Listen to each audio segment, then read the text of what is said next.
Before cities had names, before kings claimed thrones, before laws were carved into stone, there was land. A vast, open plain stretched between two rivers. In spring, they overflowed their banks. In summer, they receded into narrow channels. Sometimes they brought life. Sometimes they brought destruction. This land did not behave predictably. The people who lived here learned early that survival depended on observation. They watched the water rise and fall. They watched the sky darken before storms. They listened for changes in the wind and for the silence that came before floods. Nothing in this world was stable for long. Crops could vanish in a single season. Homes built from mud brick could dissolve back into the earth. Entire communities could be erased, not by enemies but by water, and yet people stayed. They stayed because the rivers also carried rich soil. They stayed because when the waters withdrew, the land could feed thousands. They stayed because leaving meant uncertainty of a different kind. Over time, small settlements formed, then larger ones. Canals were dug to guide the water. Fields were measured. Storage rooms were built to prepare for years when the harvest failed. But even with effort and planning, the world remained unpredictable. The river did not ask permission before it flooded. The storm did not care how carefully the crops had been planted. Disease could spread without warning. Drought could linger without explanation. For the people of this land, the problem was not simply how to survive today. It was how to understand a world that seemed to follow rules they could not see. They needed a way to make sense of forces that were larger than any individual, larger than any village, larger even than any king. At first, those forces were not imagined as gods in human form. They were patterns, cycles, repetitions, the return of the flood, the movement of the stars, the changing length of days and nights. Slowly, these patterns were given meaning, and meaning required language. To name something was to make it less frightening. To describe it was to believe it could be understood, and to understand it was perhaps to live alongside it rather than be destroyed by it. This was the world before order. Not chaos in the sense of emptiness, but chaos in the sense of too much movement, too many forces acting at once. It was in this environment, between fertile abundance and sudden loss, that the earliest ideas of divine order began to form. Not as stories meant to entertain, but as structures meant to explain. As communities grew, people began to notice something important. Survival did not depend only on strength. It depended on coordination. Water had to be shared. Fields had to be protected. Work had to be divided, and time had to be measured. When to plant, when to harvest, when to prepare for the flood. These decisions could not be made by one person alone. At first, they were made by memory, by elders who remembered past seasons, by those who had seen a flood rise higher than usual, or a drought last longer than expected. But memory fades, and people move, and new generations are born who have not yet learned the signs. So, memory needed to be preserved. It was preserved in stories. Stories about how the world behaves. Stories about why things happen when they do. These were not stories told for amusement. They were practical tools. A story could explain why the river must be respected, why certain places should not be built upon, why rituals were performed before planting or after harvest. Over time, these explanations became more structured. The forces that shaped the world were no longer described only as water or wind. They were understood as powers with intention, powers that could be pleased, offended, negotiated with, or ignored at great risk. This was not superstition in the modern sense. It was an early form of system thinking. If the world followed rules, then those rules could be learned. If those rules could be learned, Then life could be made more stable. Order became the highest value. Not order imposed by force, but order that aligned human behavior with the rhythms of the land. To live well meant to live in balance with these unseen powers. And balance required hierarchy. Some forces were greater than others. Some decisions mattered more than others. Some voices carried more weight. This way of thinking did not begin with kings or temples. It began with necessity. As villages turned into cities, and cities into centers of trade and power, the need for a shared understanding of order became even more urgent. Disputes had to be settled. Labor had to be organized. Resources had to be distributed. At some point, explanations based on memory and tradition were no longer enough. The system needed structure. It needed a framework that could explain not just one flood or one harvest, but the world as a whole. It was at this moment, when human communities became complex enough to require stable systems, that the idea of a divine order fully emerged.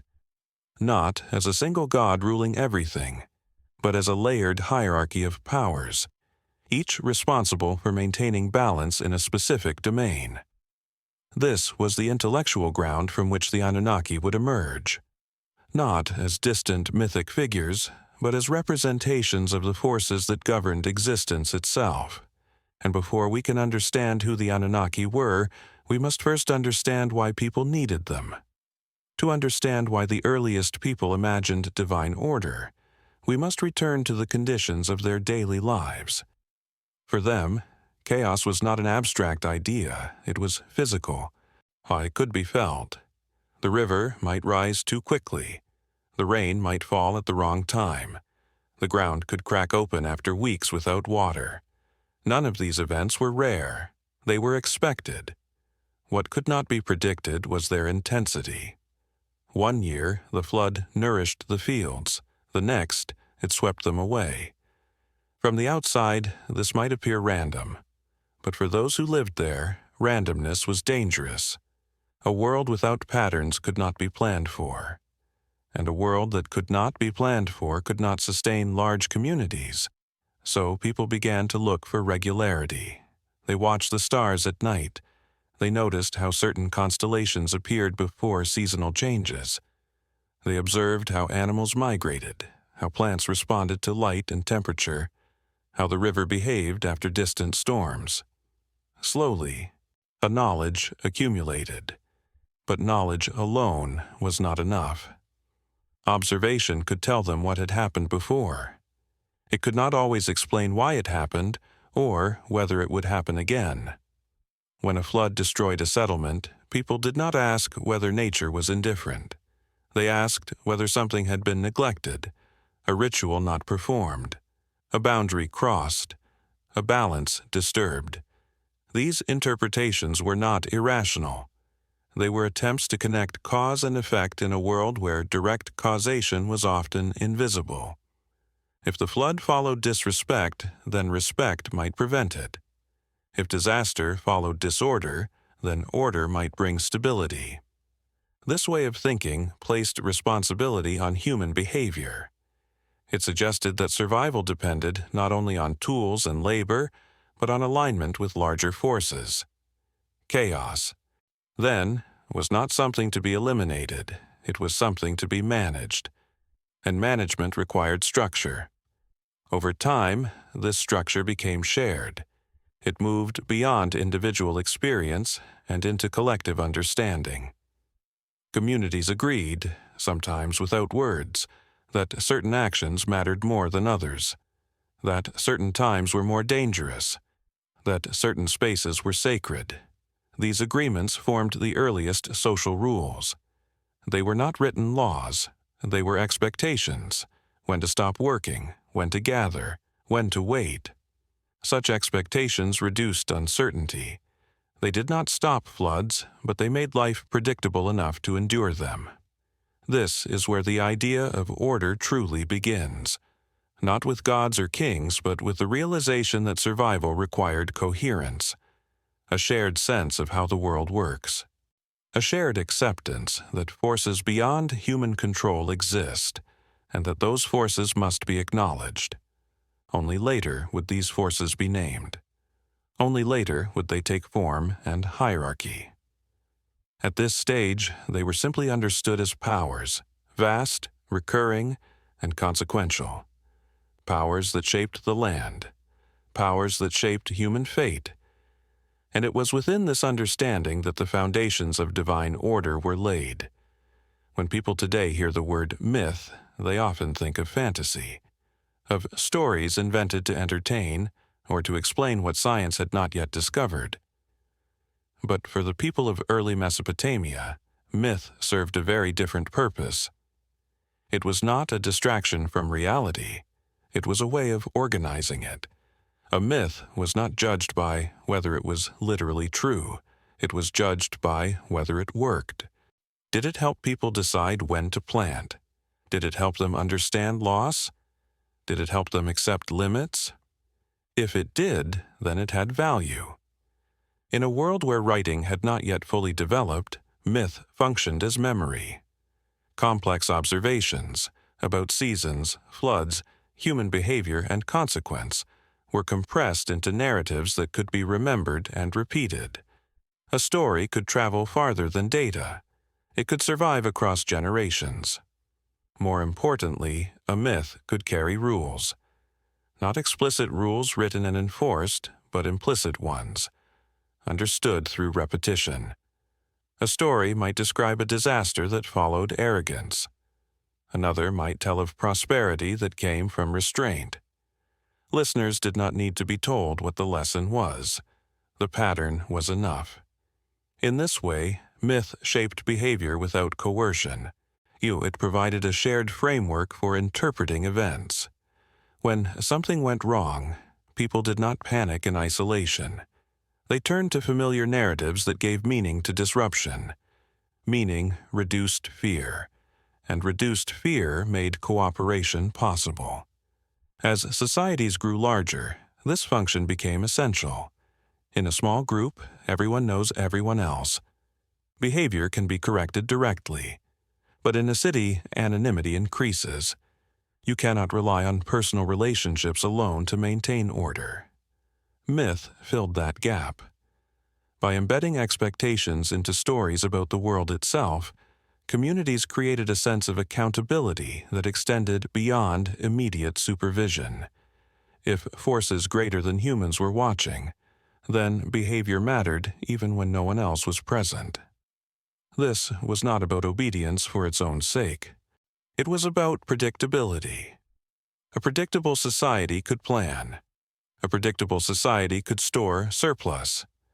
A predictable society could survive bad years. Over time, these stories became more formal. They began to describe not just events, but structures. Who holds authority? Who enforces order? Who decides fate? At first, these roles were abstract. They were not clearly defined figures. But as myths accumulated, patterns emerged. Certain forces appeared again and again. Certain responsibilities were consistently associated with them. The idea of a divine system began to take shape.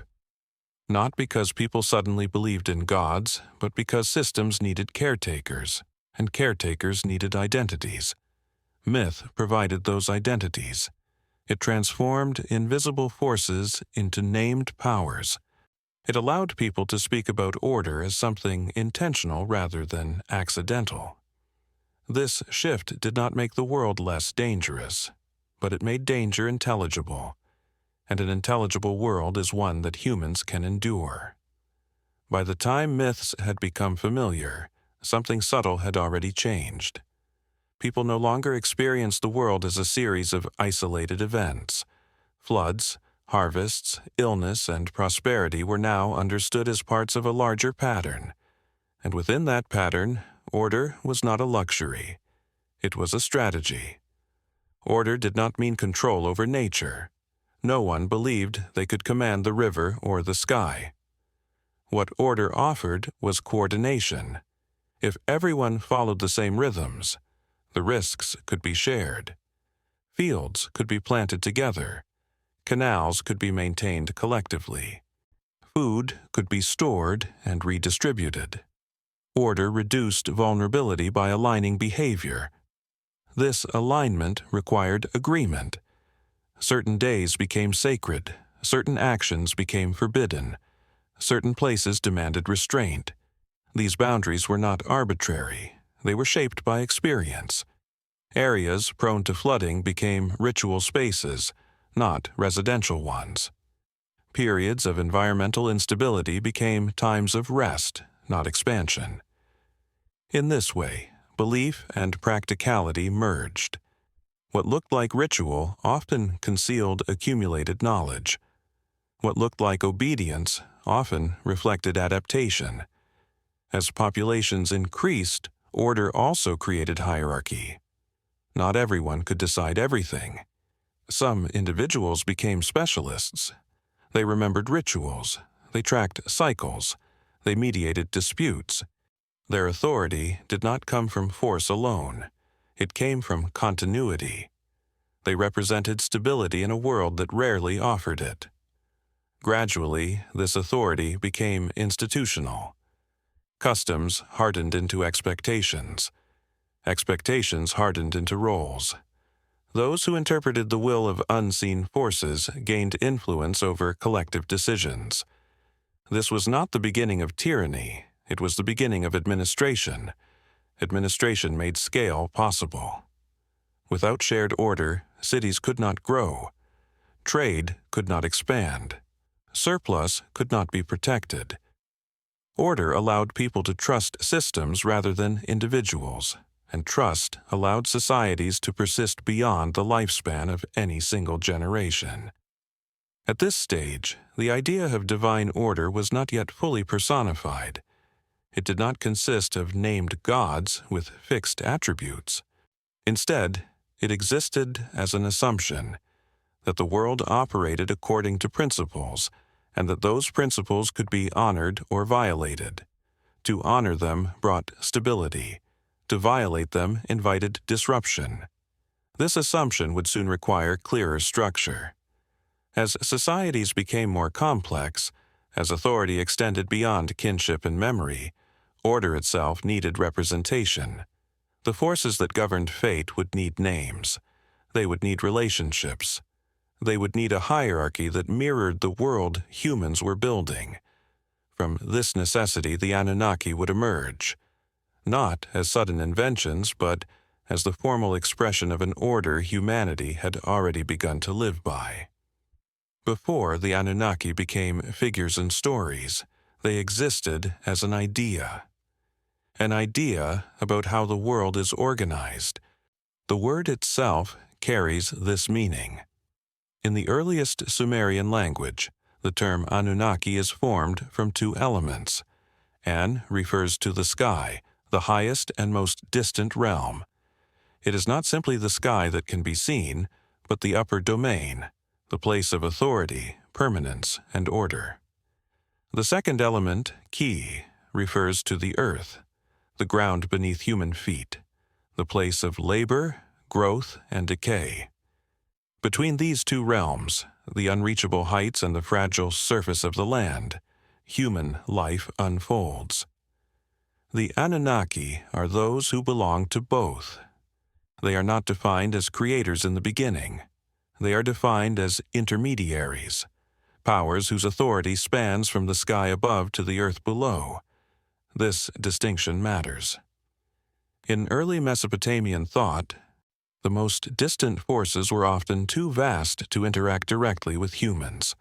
The sky was permanent. The earth was changeable. Human experience lay somewhere in between.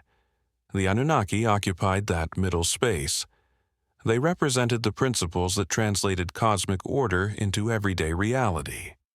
When something happened in the human world, a king was crowned, a city fell, a famine ended, it was understood not as an isolated event, but as a consequence of decisions made within a larger system.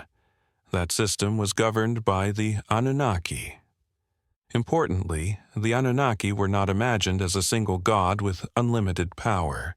They were a group, a collective, each with specific responsibilities. This reflects the way early societies understood power itself. No single person controlled the irrigation system. Indeed, no single family managed the city's resources. Authority was distributed. In the same way, divine authority was shared. The Anunnaki were not distant abstractions, but structured forces. They explained why different aspects of life required different kinds of attention, why storms followed one pattern, while fertility followed another, why justice felt different from abundance, and why wisdom did not always align with power. By naming these forces, people could speak about them. By speaking about them, they could reason about cause and effect. The Anunnaki made the invisible legible. They allowed communities to imagine that order was maintained, even when it could not be seen. This was not blind faith. It was a way of thinking systematically about complexity. As writing developed and records began to accumulate, the idea of the Anunnaki became more precise. They would acquire names, genealogies, and places of assembly. But at their core, they remained what they had always been, the powers that connect the sky and the earth, the forces that ensure the world does not collapse into disorder, the guardians of balance in a world that depends on it. In early Mesopotamian thought, the universe was not imagined as infinite. It was structured. Above was the sky, stable, distant, and unchanging. Below was the earth, fertile, fragile, and constantly in motion. Between these two realms lay the space of human experience. This division was not philosophical abstraction. It came directly from observation. The sky followed patterns that could be tracked. Stars returned to the same positions. The sun and moon moved with regularity. The earth, by contrast, was unpredictable. Soil could nourish crops or swallow them. Water could sustain life or erase it. The same field that fed a family one year could fail the next. To live between these realms meant navigating two kinds of order. One was distant and reliable. The other was immediate and unstable. The Anunnaki were understood as the forces that connected these two domains. They translated the regularity of the heavens into the instability of the earth. Without this translation, the world would feel arbitrary. With it, events could be interpreted as part of a larger structure. This is why the Anunnaki were associated not with creation alone, but with maintenance. They did not simply bring the world into being, they kept it functioning. When a king ruled justly, it was because the balance between sky and earth had been respected. When a city suffered, it was because that balance had been disturbed. Importantly, this disturbance was not always moral. It was often systemic. Too many people in one place. Too much strain on land and water. Too little coordination among communities. The Anunnaki provided a language for thinking about these pressures. They made it possible to speak about imbalance without assigning blame to individuals alone. Responsibility could be collective. This perspective shaped how early societies understood authority. A ruler was not simply powerful. A ruler was a mediator, someone who stood between the will of the heavens and the needs of the earth. The same logic applied to priests, administrators, and elders. Their role was not to command reality, but to interpret it, to read signs, to recognize patterns, to adjust behavior accordingly. The Anunnaki embodied this function at a cosmic level. They were not omnipotent beings issuing random commands. They were representations of the ongoing work required to keep the world coherent. As societies became more complex, this idea became increasingly important. The more interconnected a system is, the more fragile it becomes. Small disruptions can cascade into large failures. By imagining a group of divine forces responsible for maintaining balance, people could conceptualize complexity without being overwhelmed by it. The Anunnaki did not eliminate uncertainty. They made it manageable. They turned the space between heaven and earth into a place where human life could be organized, interpreted, and sustained. One of the most distinctive features of the Anunnaki is that they were never imagined as a single authority. Power, in this system, was distributed. This reflects a practical reality of early Mesopotamian life. Large-scale projects, irrigation canals, city walls, temples, could not be built or maintained by one person alone. They required coordination, they required specialization, and they required agreement. Authority emerged not as absolute control, but as responsibility over specific domains. Someone oversaw water distribution. Someone managed grain storage. Someone resolved disputes. Each role mattered. None could function in isolation. The Anunnaki mirrored this structure. They were not interchangeable gods with identical powers. Each represented a distinct function within the larger system of order. Some were associated with the sky, others with storms, fertility, wisdom, or justice. Their authority was real, but it was also limited. No single Anunnaki governed everything. This limitation was not a weakness, it was a safeguard. A system where power is shared is more resilient than one centered on a single point. If one element fails, others can compensate. This idea appears repeatedly in Mesopotamian thought. Even the most powerful deities operate within a framework of rules. They consult, they deliberate, they convene assemblies. Decisions affecting the world are rarely made alone. This divine hierarchy reflects an understanding that order is maintained through process, not impulse. Hierarchy in this sense does not mean domination. It means differentiation. Different levels of authority exist because different kinds of decisions exist. Some concerns are cosmic. Others are local. Some affect generations. Others affect a single season. By assigning these responsibilities to different divine figures, the Anunnaki system made complexity intelligible. People could understand why not every problem had the same solution, why justice did not operate like abundance, why wisdom did not always align with power. This also shaped expectations of human leadership. A king was not expected to know everything. He was expected to consult, to listen to advisors, to respect established procedures. Failure to do so was not merely a political mistake. It was a violation of cosmic order. In this way, divine hierarchy reinforced administrative discipline. It encouraged restraint. Power was not validated by force alone, but by alignment with a recognized structure. The Anunnaki did not represent chaos restrained by strength. They represented chaos managed through organization. This distinction is essential. It explains why Mesopotamian religion focused less on heroic rebellion and more on maintenance. Keeping the system functioning was more important than dramatic acts of domination. Through the Anunnaki, people learned to see order not as a static condition, but as an ongoing process, one that required balance, coordination, and shared responsibility. In many later religious traditions, divine power becomes concentrated. One God knows all. One God decides all. One God controls fate without consultation. This is not how the Anunnaki were understood. In early Mesopotamian thought, a single, all-powerful deity would have made little sense. The world itself did not behave as if governed by one will. Too many forces acted at once. Too many outcomes contradicted simple explanations. A good harvest could follow suffering. Disaster could strike without obvious cause. Justice did not always align with prosperity. Rather than forcing these contradictions into a single source of authority, Mesopotamian thinkers distributed responsibility. Power was divided because reality appeared divided. Storms did not obey the same logic as wisdom.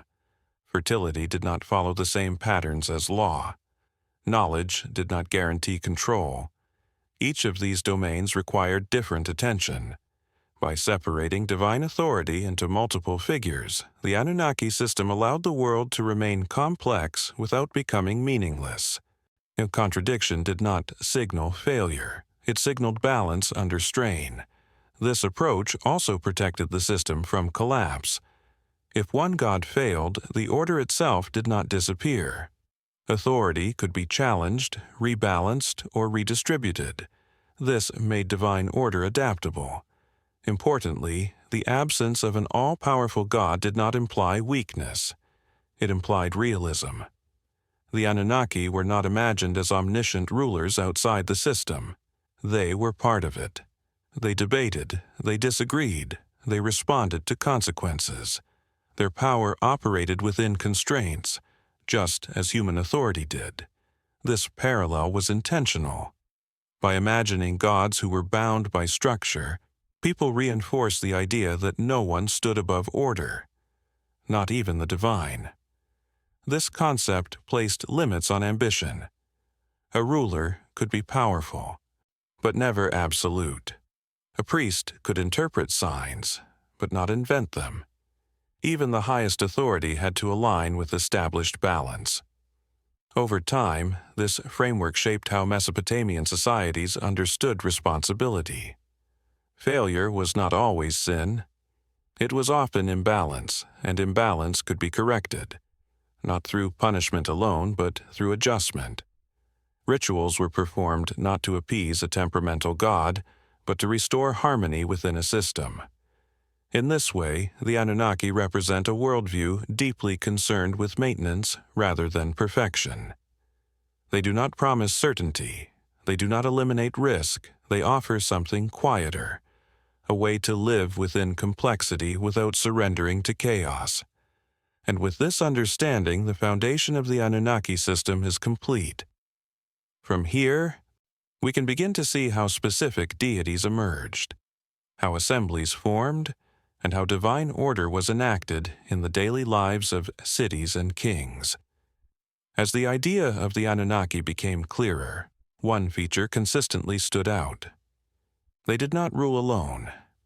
In Mesopotamian thought, the highest decisions were not made by a single voice. They were made in assembly. This idea was familiar to the people who imagined it. In early cities, important matters were rarely settled by one individual. Elders gathered. Officials consulted one another. Witnesses were heard. Authority, even when concentrated, was expected to follow procedure. The divine world reflected this expectation. The Anunnaki were believed to meet in a formal gathering, a council, a place where matters affecting the world were discussed rather than imposed. This assembly was not symbolic, it was functional. Here, destinies were considered. Here, disputes among gods were resolved. Here, decisions were made that shaped both cosmic order and human life. The existence of a divine assembly suggests something important. Power was not arbitrary. Even the gods operated within structure. No single Anunnaki could unilaterally rewrite the order of the world. Consensus mattered. Deliberation mattered.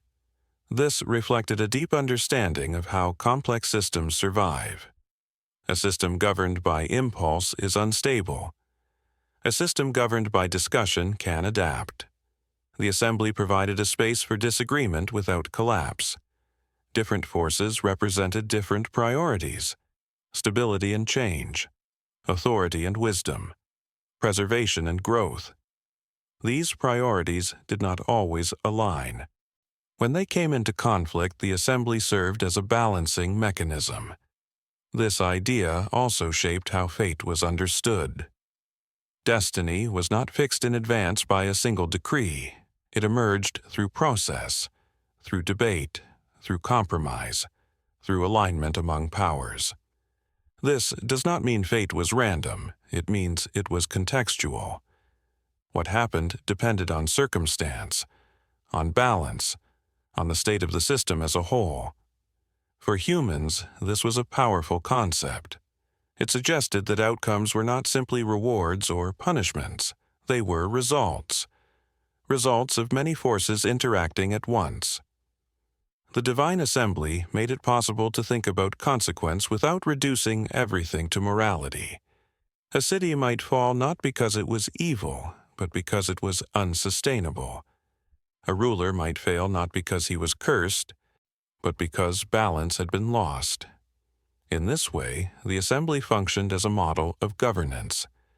It demonstrated that authority requires listening, that stability depends on procedure, and that even the most powerful forces must operate within limits. The Anunnaki were not distant monarchs issuing commands from isolation. They were participants in an ongoing process of maintaining order. As we move forward, we will see how this assembly operated, where it was believed to meet, who was allowed to speak, and how its decisions shaped the destinies of both gods and humans. In the world imagined by Mesopotamian thinkers, fate was not something declared suddenly. It was something determined, and determination required process. Within the divine assembly, decisions followed recognizable steps. Issues were raised, and circumstances were considered. Consequences were weighed. This mirrors how human institutions functioned. When a dispute arose in a city, it was not resolved by instinct alone. Evidence was presented. Witnesses were heard. Precedent mattered. The gods were believed to operate in much the same way. Fate, then, was not a fixed script written in advance. It was a response to conditions. When balance was maintained, the future remained open. When balance was strained, certain outcomes became more likely. This understanding allowed people to think about destiny without surrendering to helplessness. If fate were absolute, there would be no reason to act carefully. But if fate emerged from interaction, then behavior mattered. Rituals mattered. Decisions mattered. Restraint mattered. Within the assembly, and different voices emphasized different concerns. Some focused on preservation, maintaining what already existed. Others emphasized correction, addressing imbalance before it spread. Still others represented adaptation, changing the structure itself when older arrangements no longer worked. Fate emerged from the tension between these perspectives. This explains why outcomes in myth often feel conditional rather than final. A city might be warned before it falls. A ruler might be tested before being removed. Humanity itself might face limitation before destruction. The assembly allowed for escalation. Problems were addressed incrementally. Only when lesser measures failed did more severe responses occur. This gradualism reflects administrative thinking.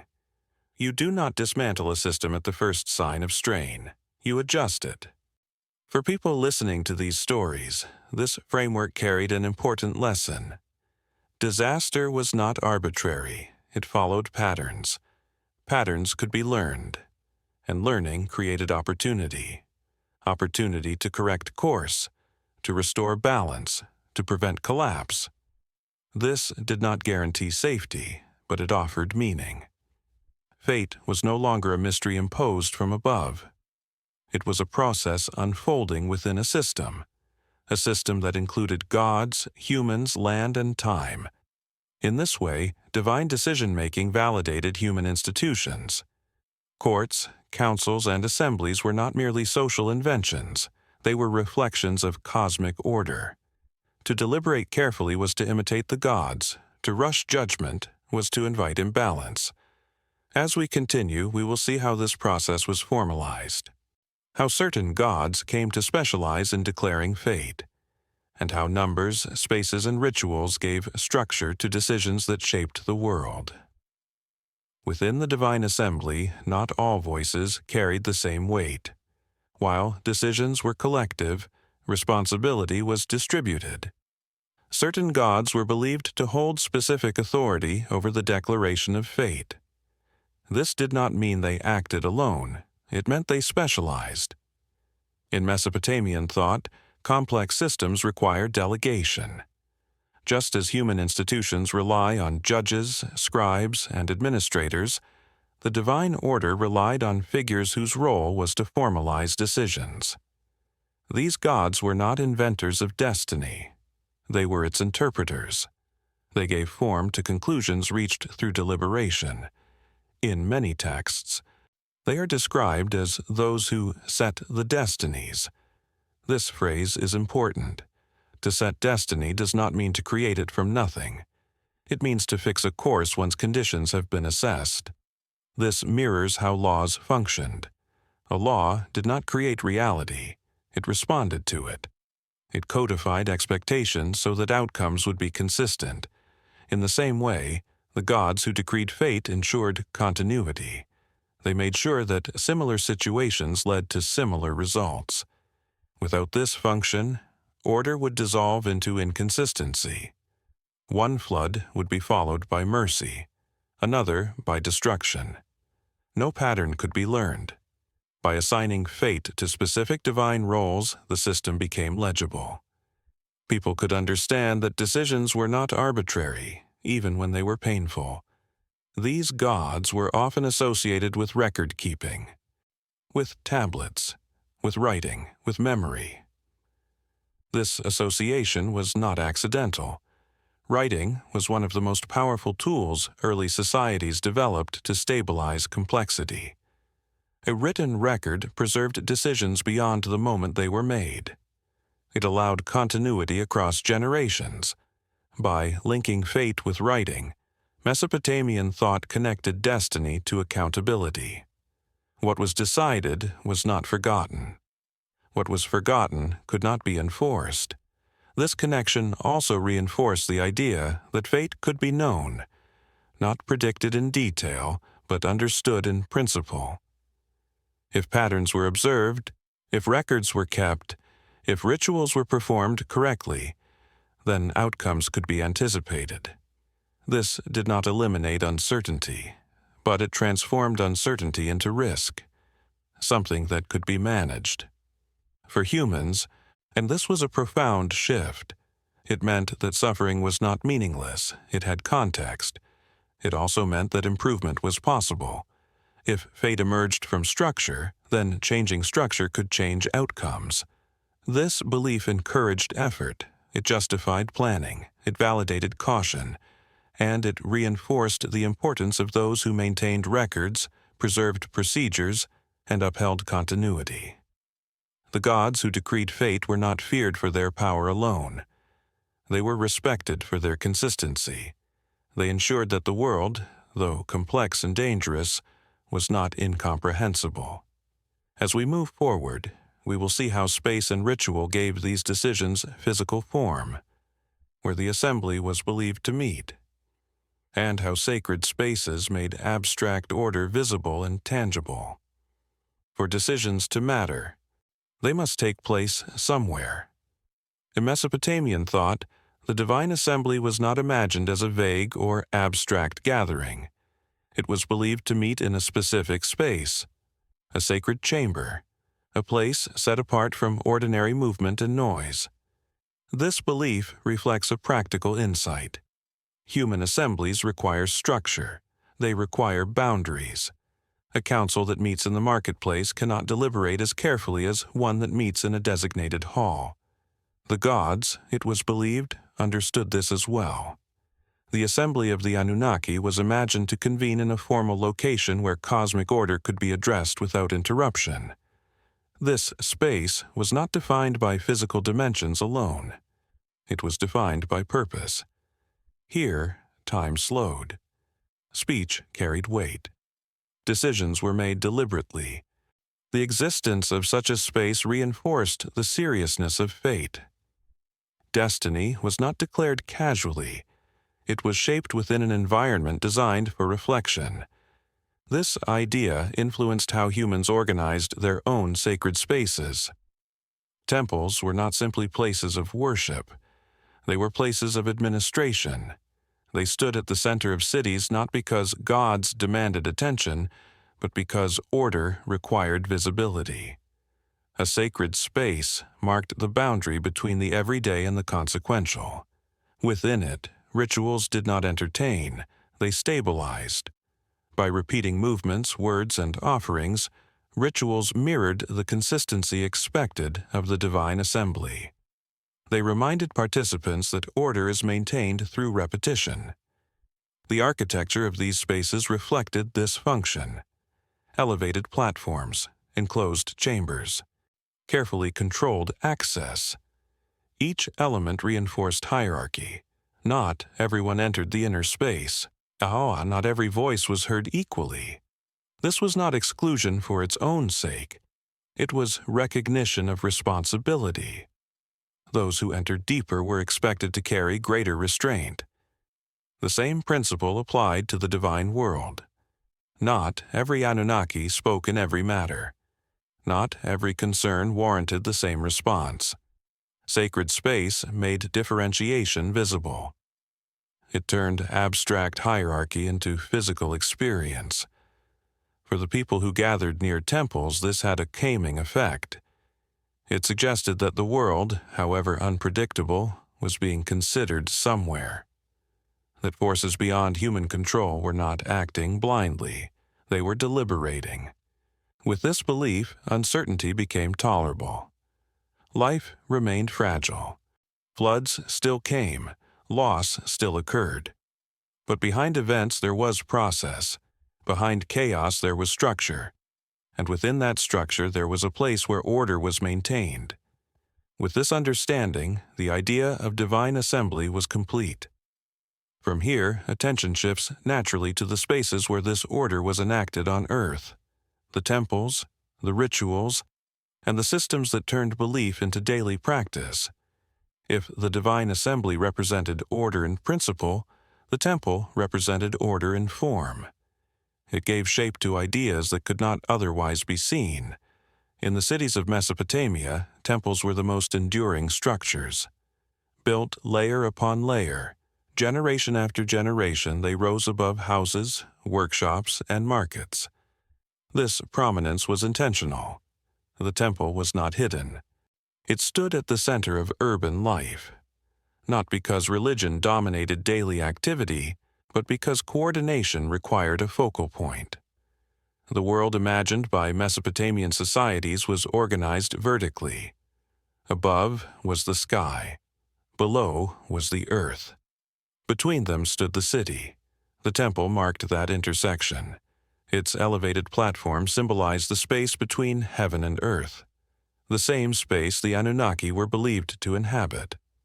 By ascending toward the temple, people physically enacted the movement from ordinary life toward ordered space.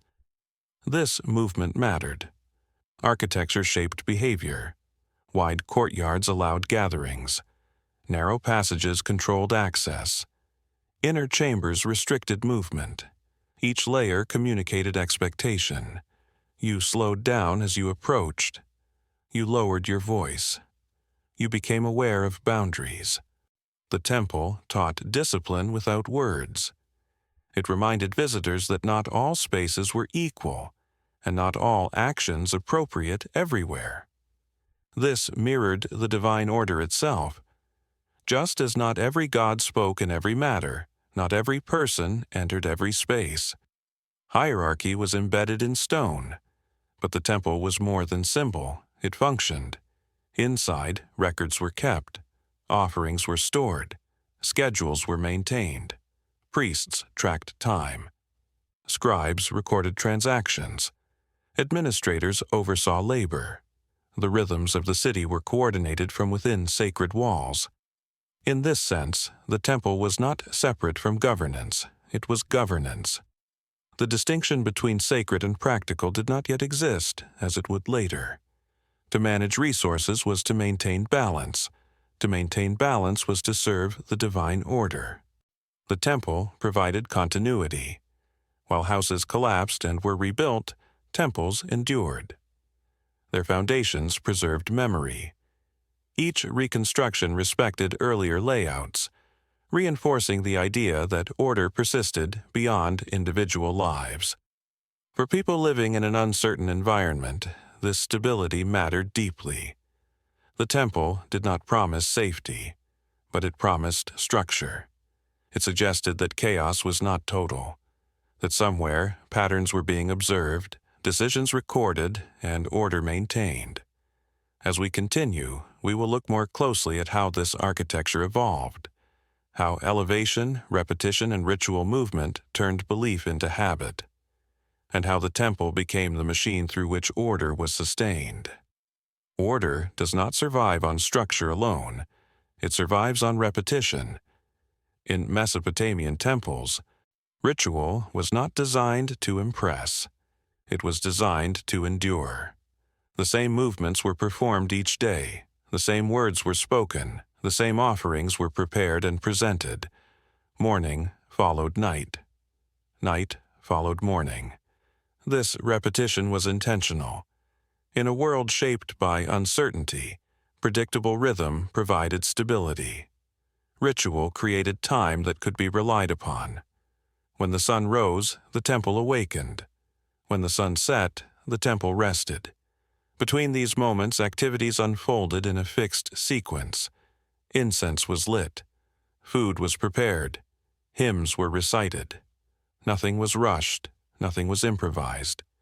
This did not mean ritual was empty. It meant ritual was precise. Precision reduced anxiety. When people participated, or even simply observed, they were reminded that some things did not change. Floods might come unexpectedly. Harvests might fail.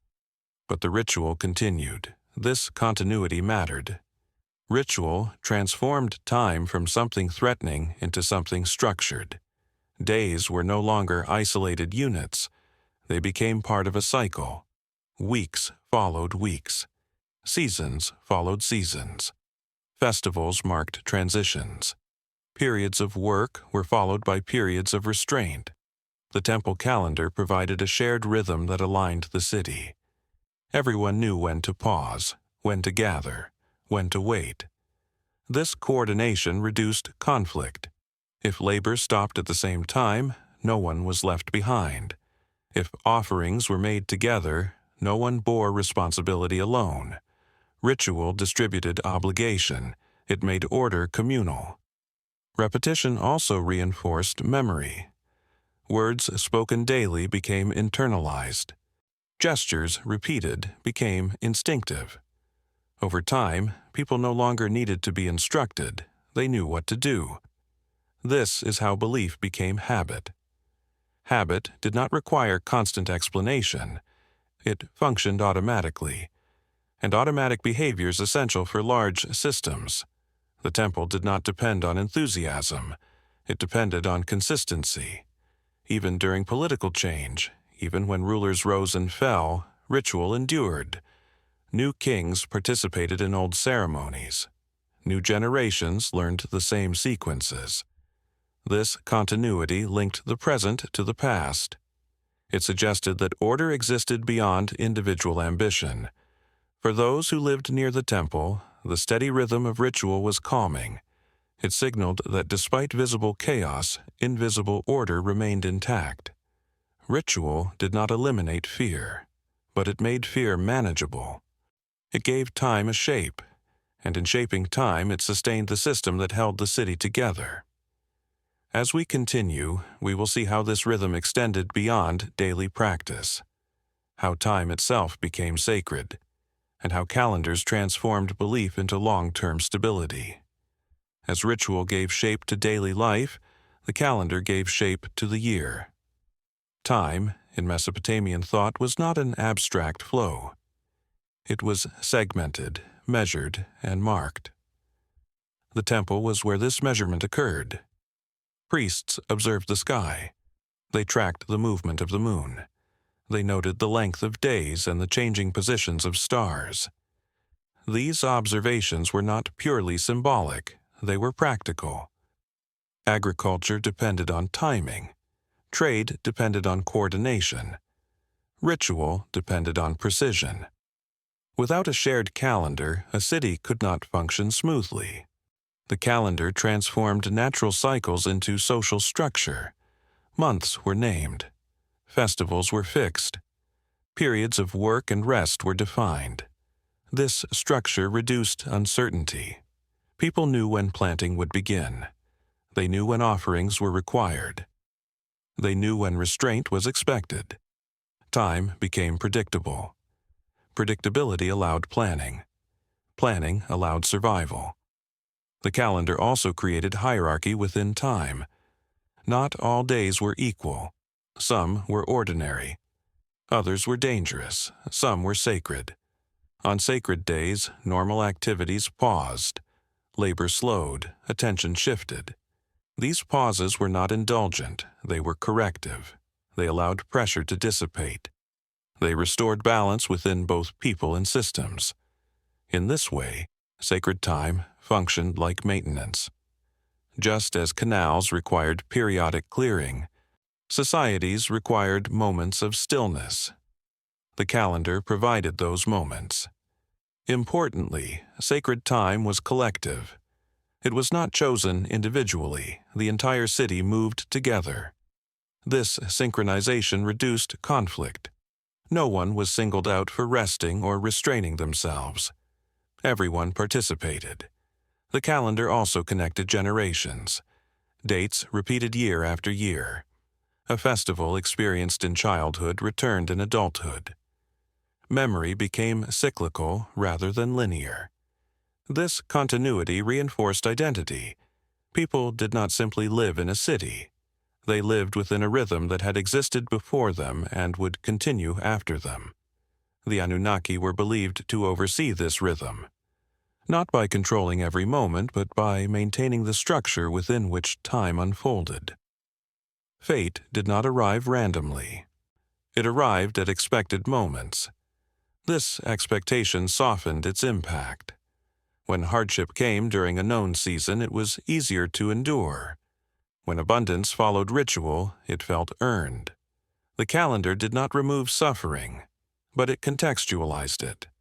Suffering became part of a cycle, not a rupture without meaning. For people living in an unpredictable environment, this was profoundly stabilizing. Time was no longer an enemy. It was a framework, a structure upheld by observation, ritual, and shared belief. As we move forward, we will see how this sacred time was enforced and administered, how those who managed calendars also managed resources, labor, and law, and how the temple became not only a keeper of time, but the central mechanism through which order was sustained.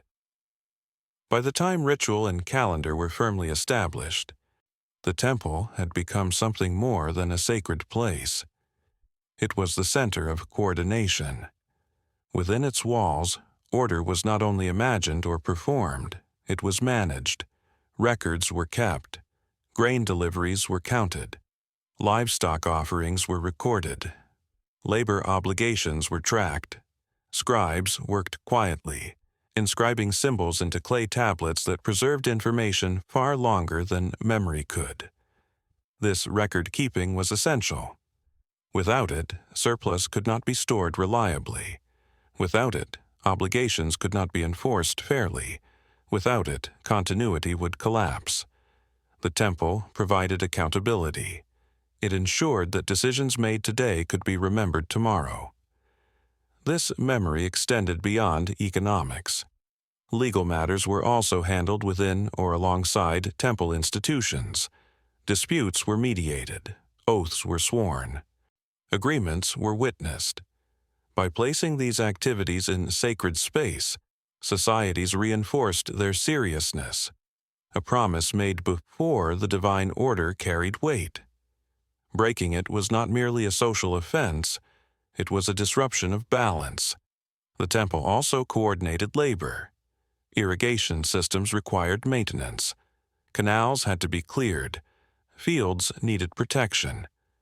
Organizing this work demanded oversight.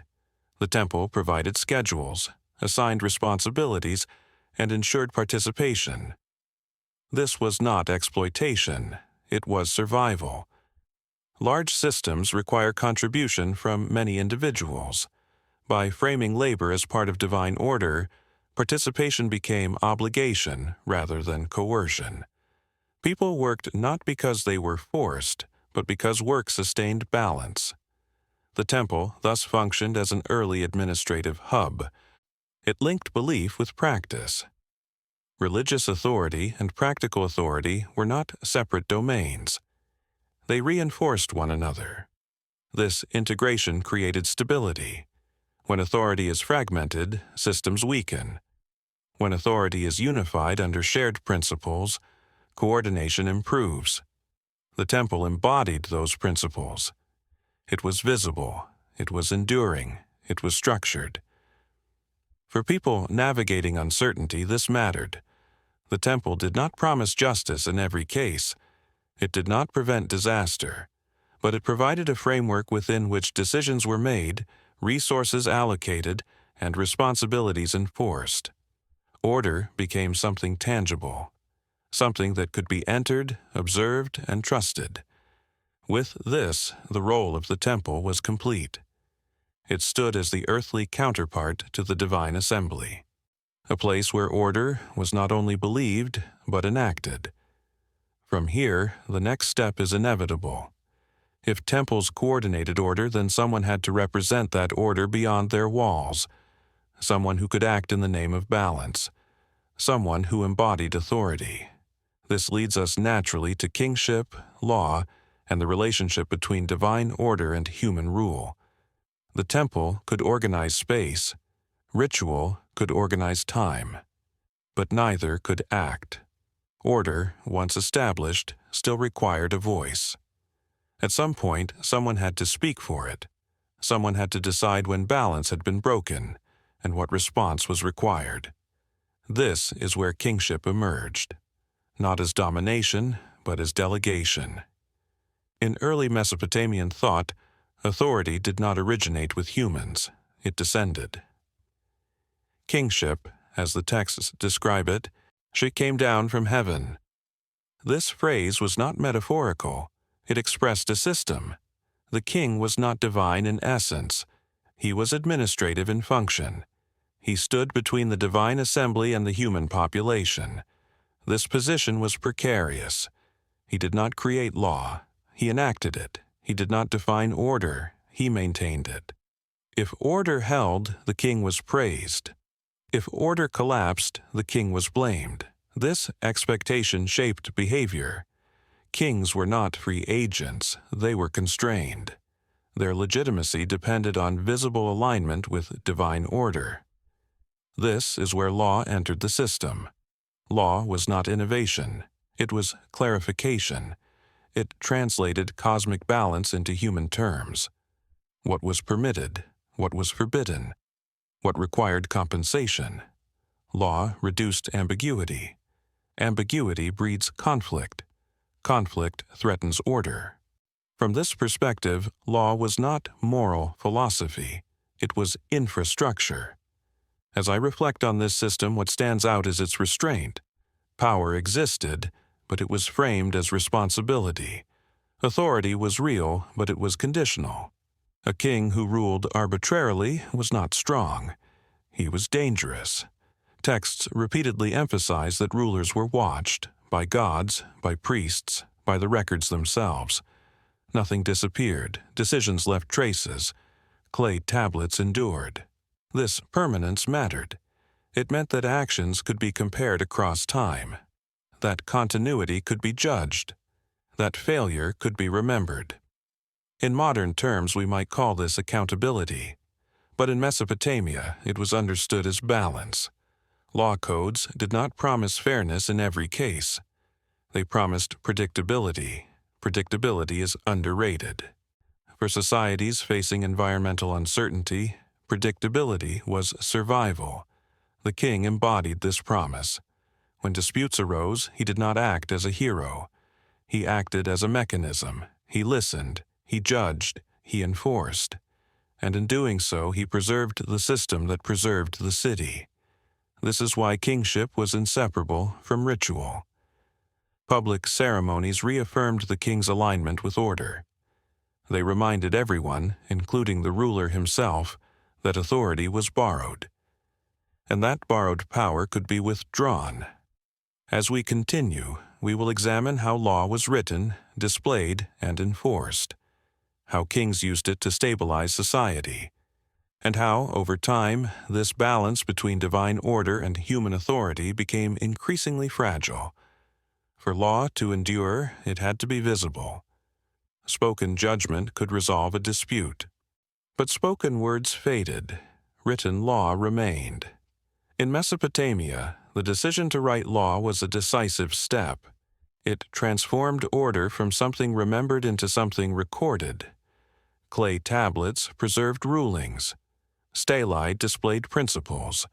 Law was no longer only enacted, it was fixed. This fixation mattered. When rules are visible, authority becomes limited. A king could not claim ignorance. A judge could not improvise freely. A citizen could point to what had been written. Law became reference. Not perfect justice, but consistent expectation. Most Mesopotamian law codes did not explain why rules existed. They described what happened when balance was broken. If a man does this, then this follows. This conditional structure was deliberate. It framed law as consequence, not command. As I read these codes, what stands out is their practicality. They do not ask people to be virtuous. They ask people to be predictable. Predictability reduces violence. If outcomes are known, retaliation becomes unnecessary. Law absorbed conflict before it escalated. Written law also redistributed power. Justice was no longer entirely personal. A wronged party did not need strength alone. They needed recognition. Recognition came from alignment with the code. This did not erase inequality. Social status mattered deeply. Penalties differed based on class and role. But even within hierarchy, rules constrained behavior. Absolute power was rare. Law created friction against impulsive authority. Public display of law reinforced this restraint. Stelae were placed in visible locations, not to educate everyone fully, but to signal presence. The law was watching. This symbolism mattered even to those who could not read. They knew that decisions were not arbitrary. They followed precedent. Precedent stabilized memory. It linked present disputes to past resolutions. Over time, this accumulation of judgment created continuity. The city remembered itself through law. The king's role here was not to invent justice, but to embody it. He stood beside the law, not above it. His authority flowed through enforcement.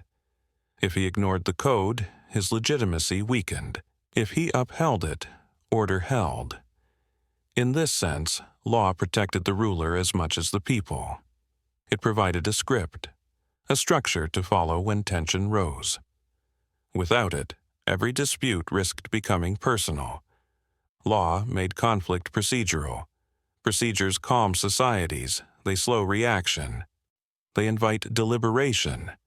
They replace emotion with sequence. As we continue, we will see how law was ritually reaffirmed, how kings publicly submitted to the order they enforced, and how this balance between written rule and human judgment was both powerful and fragile. If law restrained power on stone, ritual restrained it in public. Kings did not rule in silence, they ruled under observation. Ceremony was not decoration, it was enforcement. In Mesopotamia, the authority of a king had to be renewed, again and again, publicly. This renewal took place within the temple, the same space where divine order was maintained. Here, the king did not command, he submitted. Rituals of kingship made this submission visible.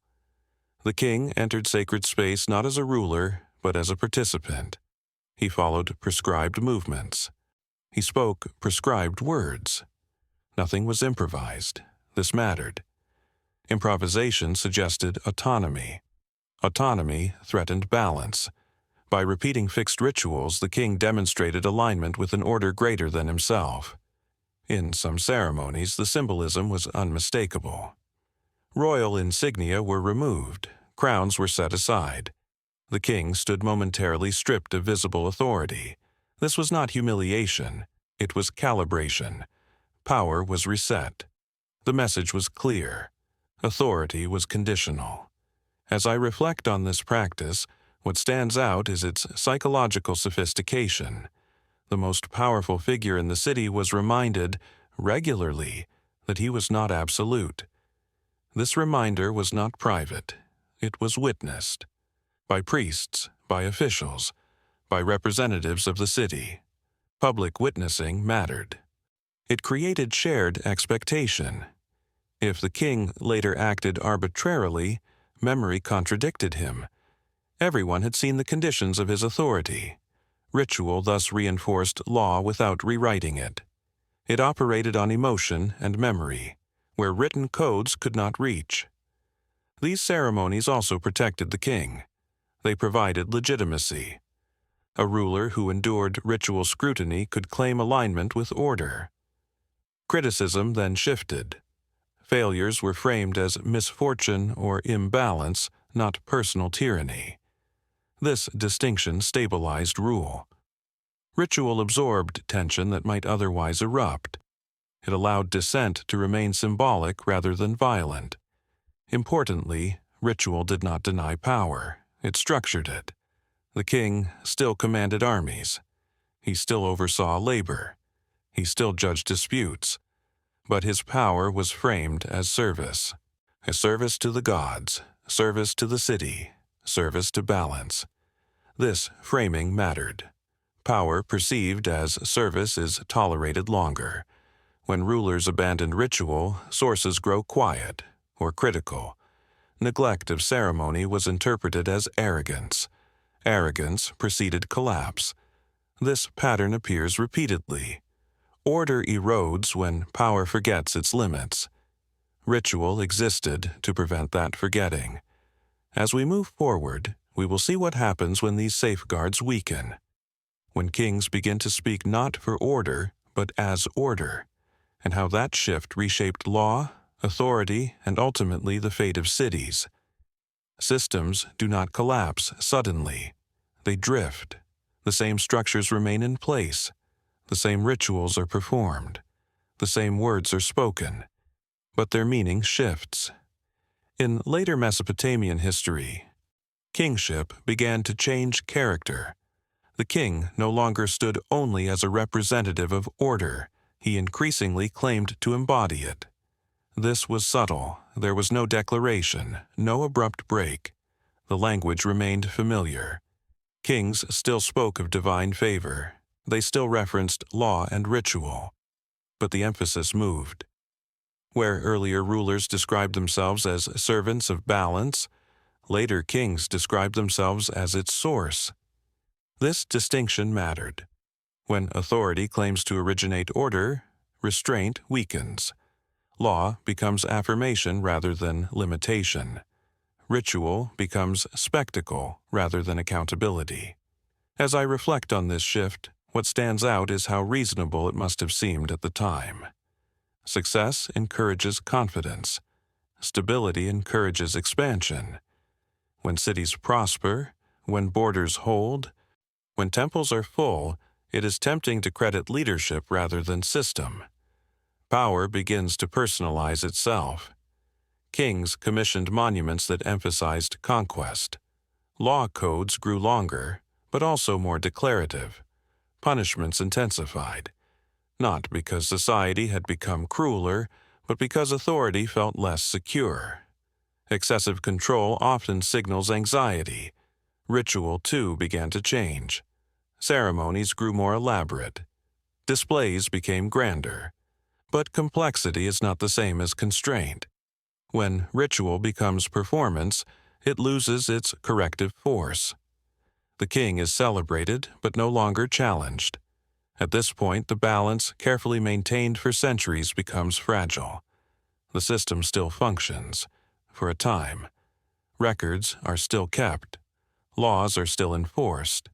Labor is still organized. But flexibility disappears. When crisis arrives, there is less room to adapt. Floods, droughts, foreign pressure, These stresses demand restraint and cooperation. Personalized power resists both. Blame increases, trust decreases. As law hardens, order becomes brittle.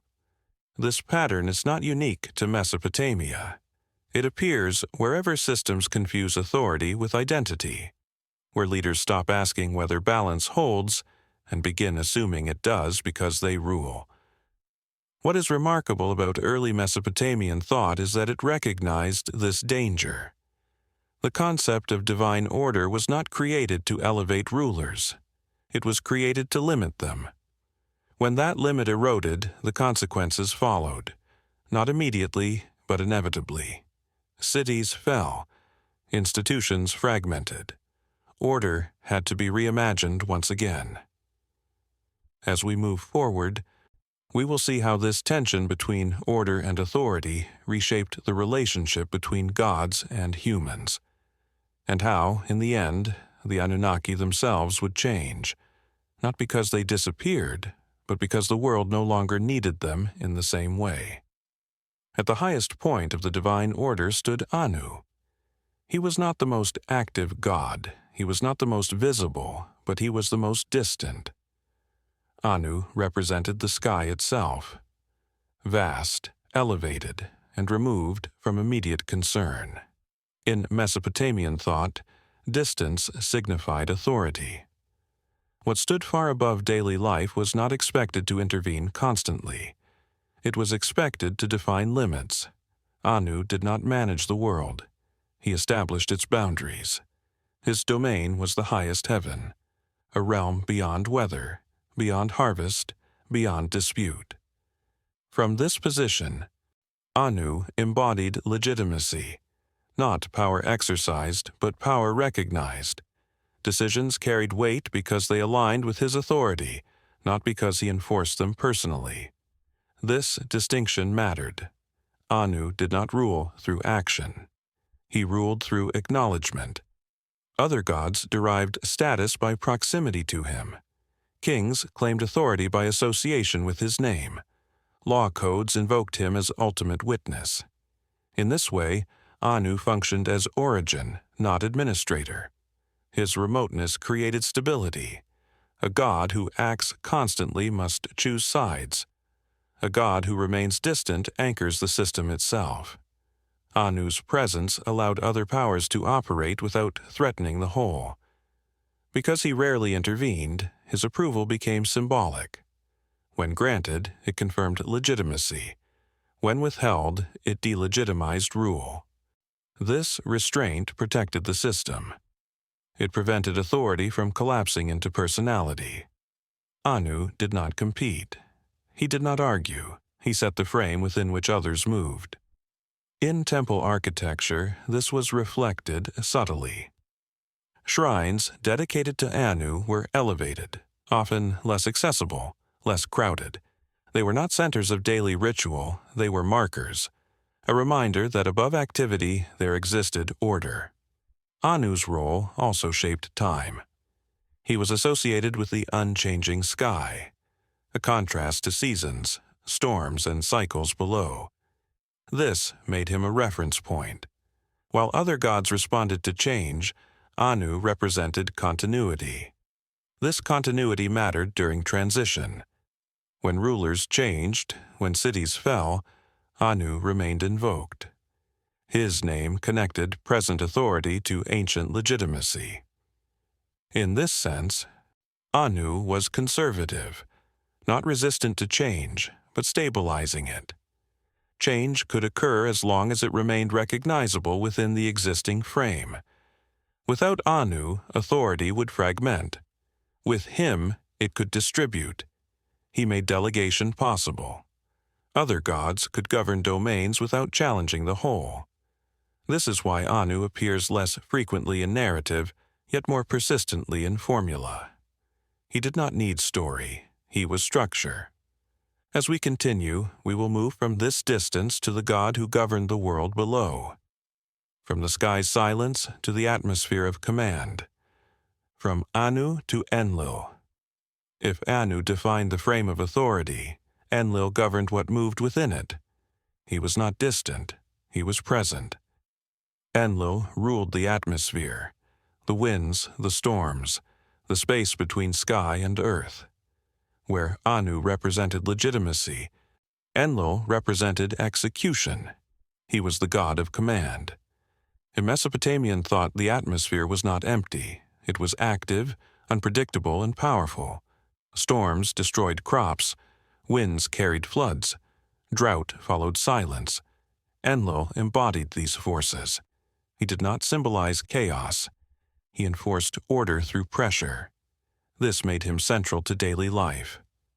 While Anu remained above, Enlil governed the conditions under which life unfolded.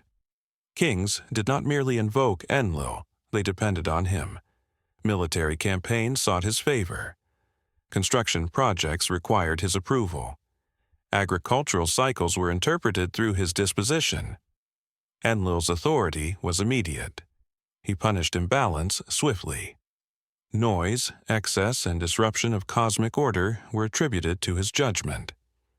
In myth and ritual, he was the god who decided when restraint was necessary. This role carried weight. Enlil was feared, but not resented. Fear signaled recognition. A force capable of correction was preferable to one absent. Enlil's domain also shaped governance. He was associated with decrees, commands, and regulation. Law flowed downward through his authority. Rulers acted as his agents. When order held, it was attributed to Enlil's guidance. When disorder erupted, it was interpreted as his warning. This made Enlil both protector and disciplinarian. His presence discouraged excess. Cities understood that expansion without restraint invited correction. This belief structured ambition. Growth was acceptable only within limits. Those limits were not abstract. They were enforced through weather, through failure, through interruption. Enlil's temples reflected this role. They were not remote shrines. They were administrative centers.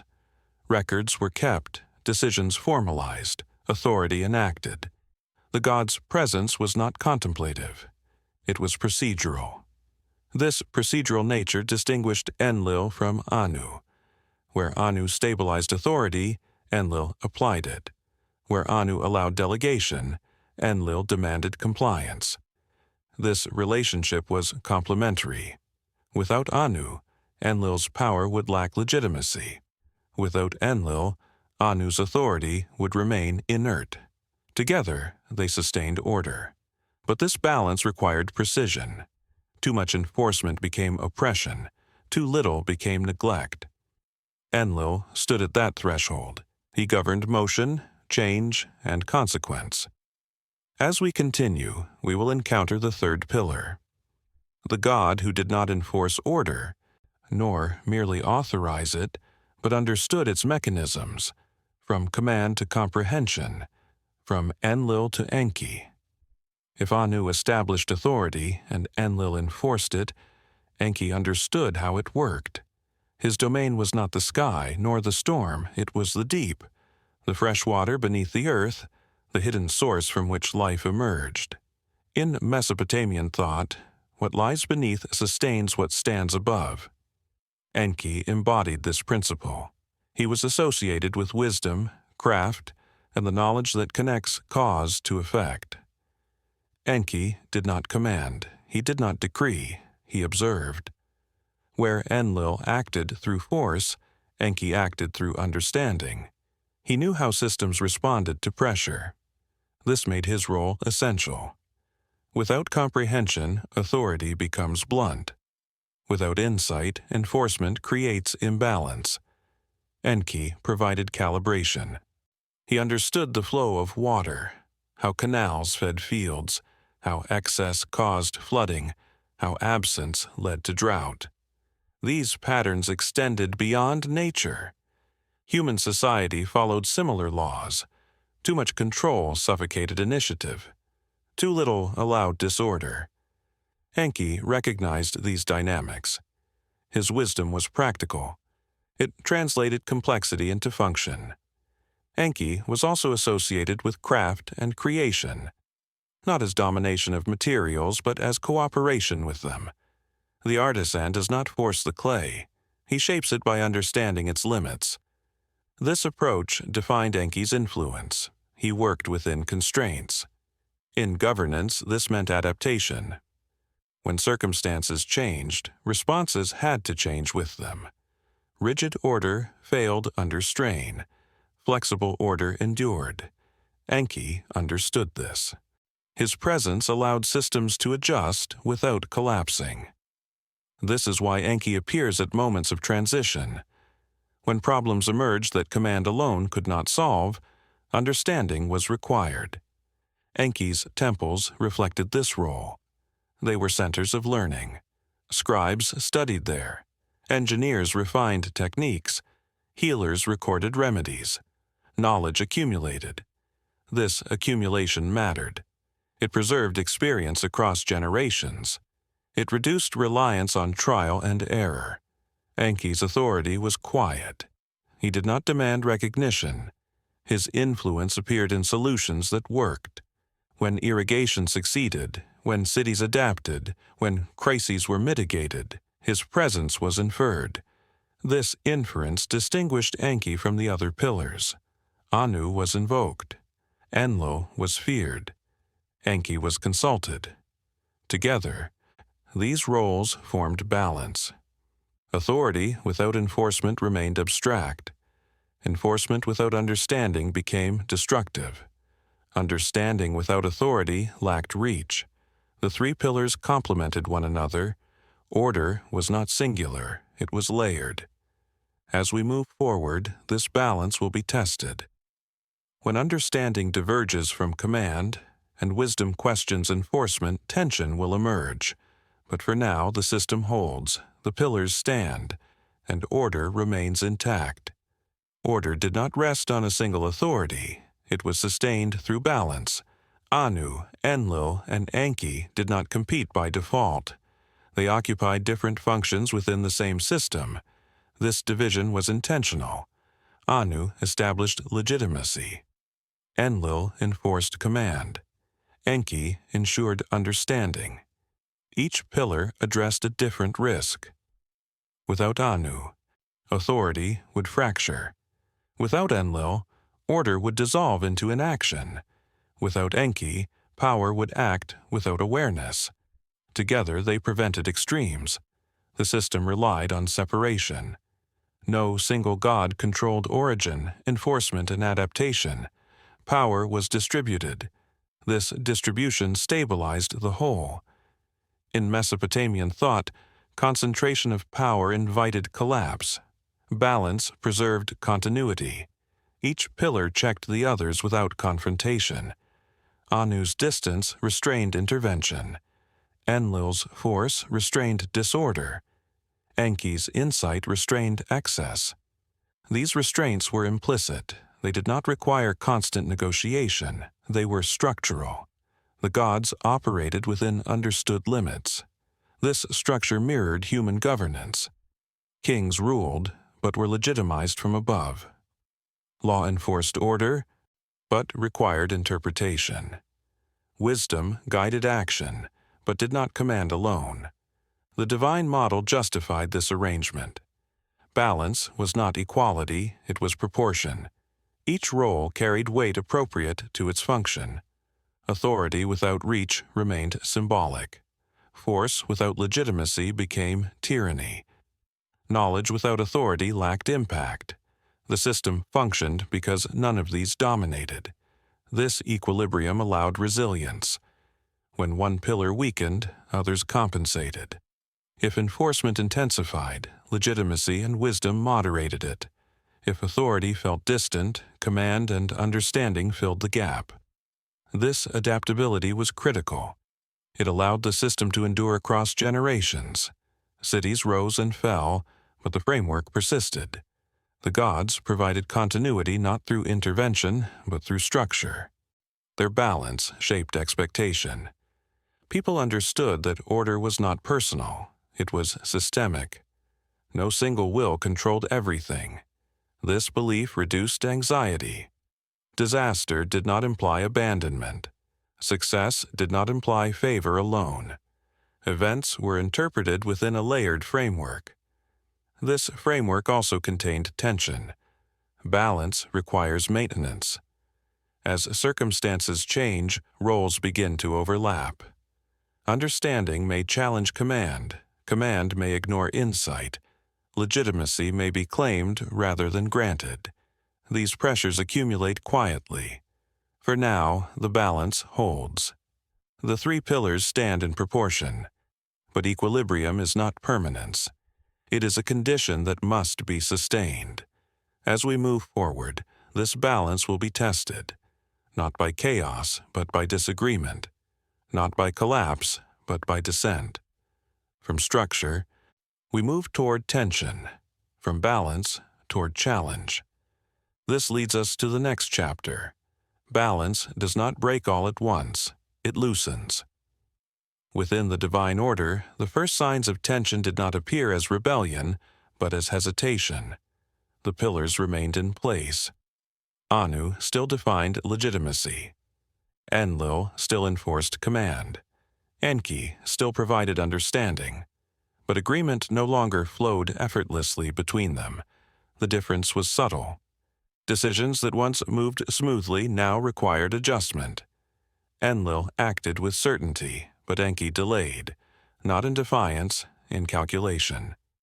He observed consequences before endorsing action. This pause mattered.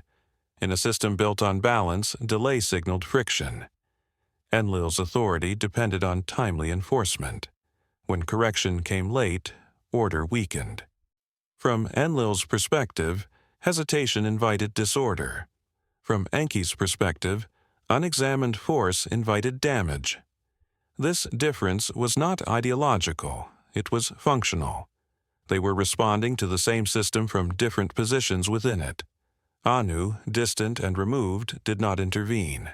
His role was not to resolve disagreement, but to preserve the frame within which it occurred. This silence was not indifference. It was constraint. Anu's authority held because it did not descend into operational dispute. But this restraint placed pressure on the system below. Without a final arbiter in motion, interpretation gained weight. Enki's understanding began to influence outcomes, not by command but by adjustment. Solutions shifted. Responses softened.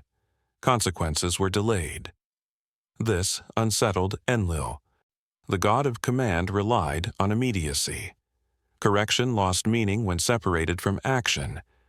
Yet the results were not chaos.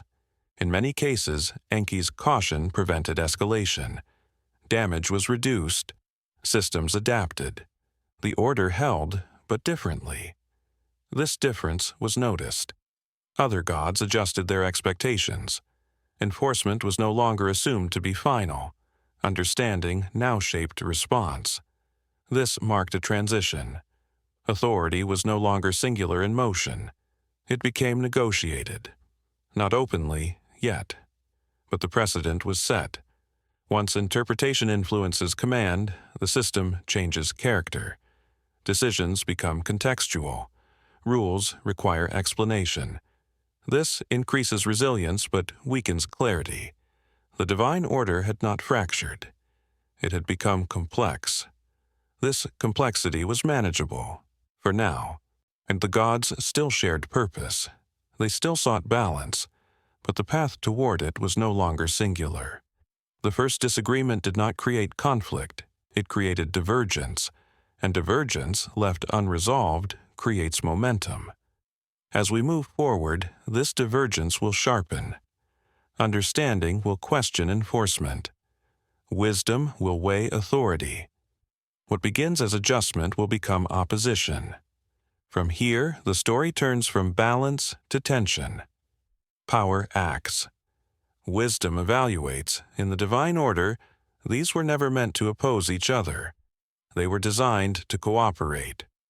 But cooperation depends on alignment.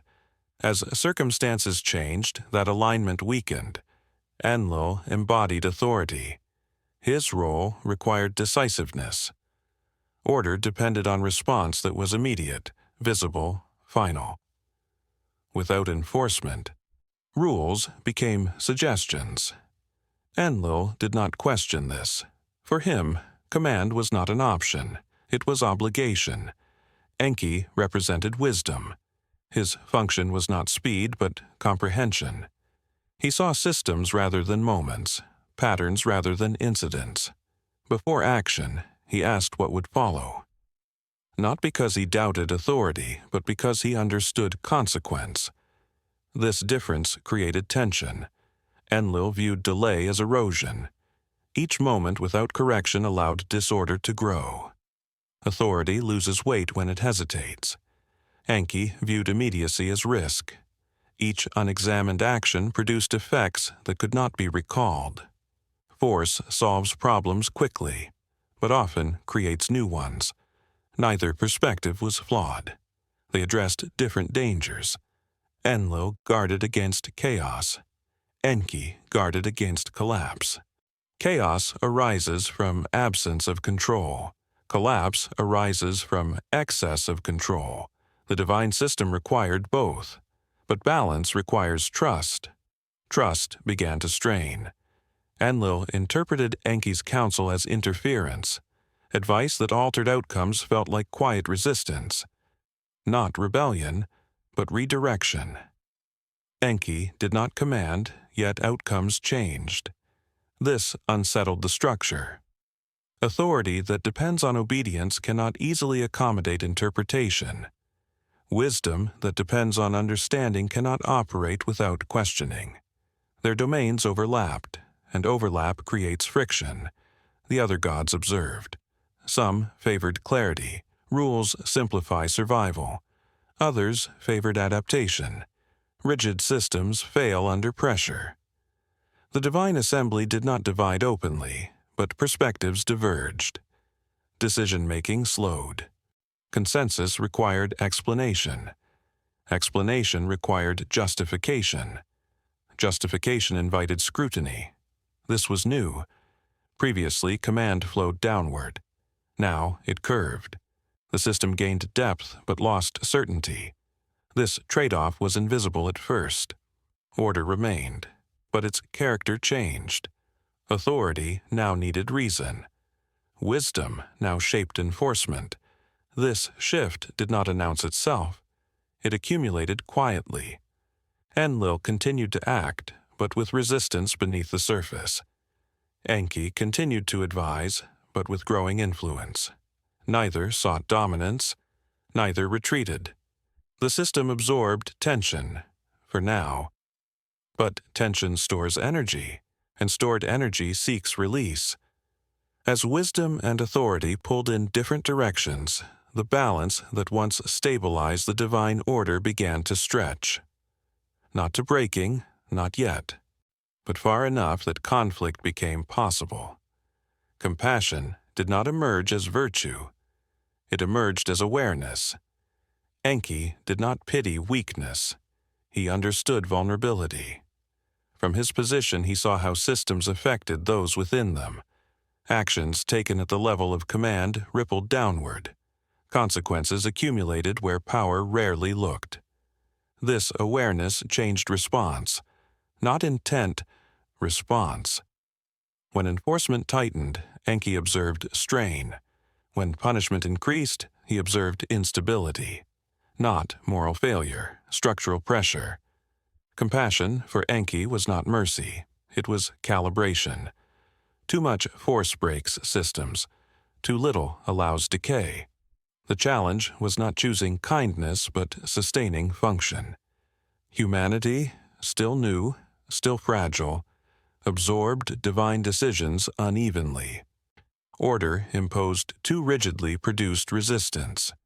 Resistance produced escalation. Escalation threatened collapse. Enki saw this early. He did not argue against authority. He adjusted outcomes, quietly, indirectly. He softened edges, redirected flows, introduced alternatives. Where punishment loomed, he introduced mitigation. Where scarcity followed command, he introduced provision. These were not acts of rebellion, they were corrections. From Enki's perspective, systems survive through flexibility. Rigid control appears strong until it fails. Compassion was not favoritism toward humanity. It was concern for balance. Human suffering mattered because it destabilized the system, not because humans deserved exemption. This distinction mattered.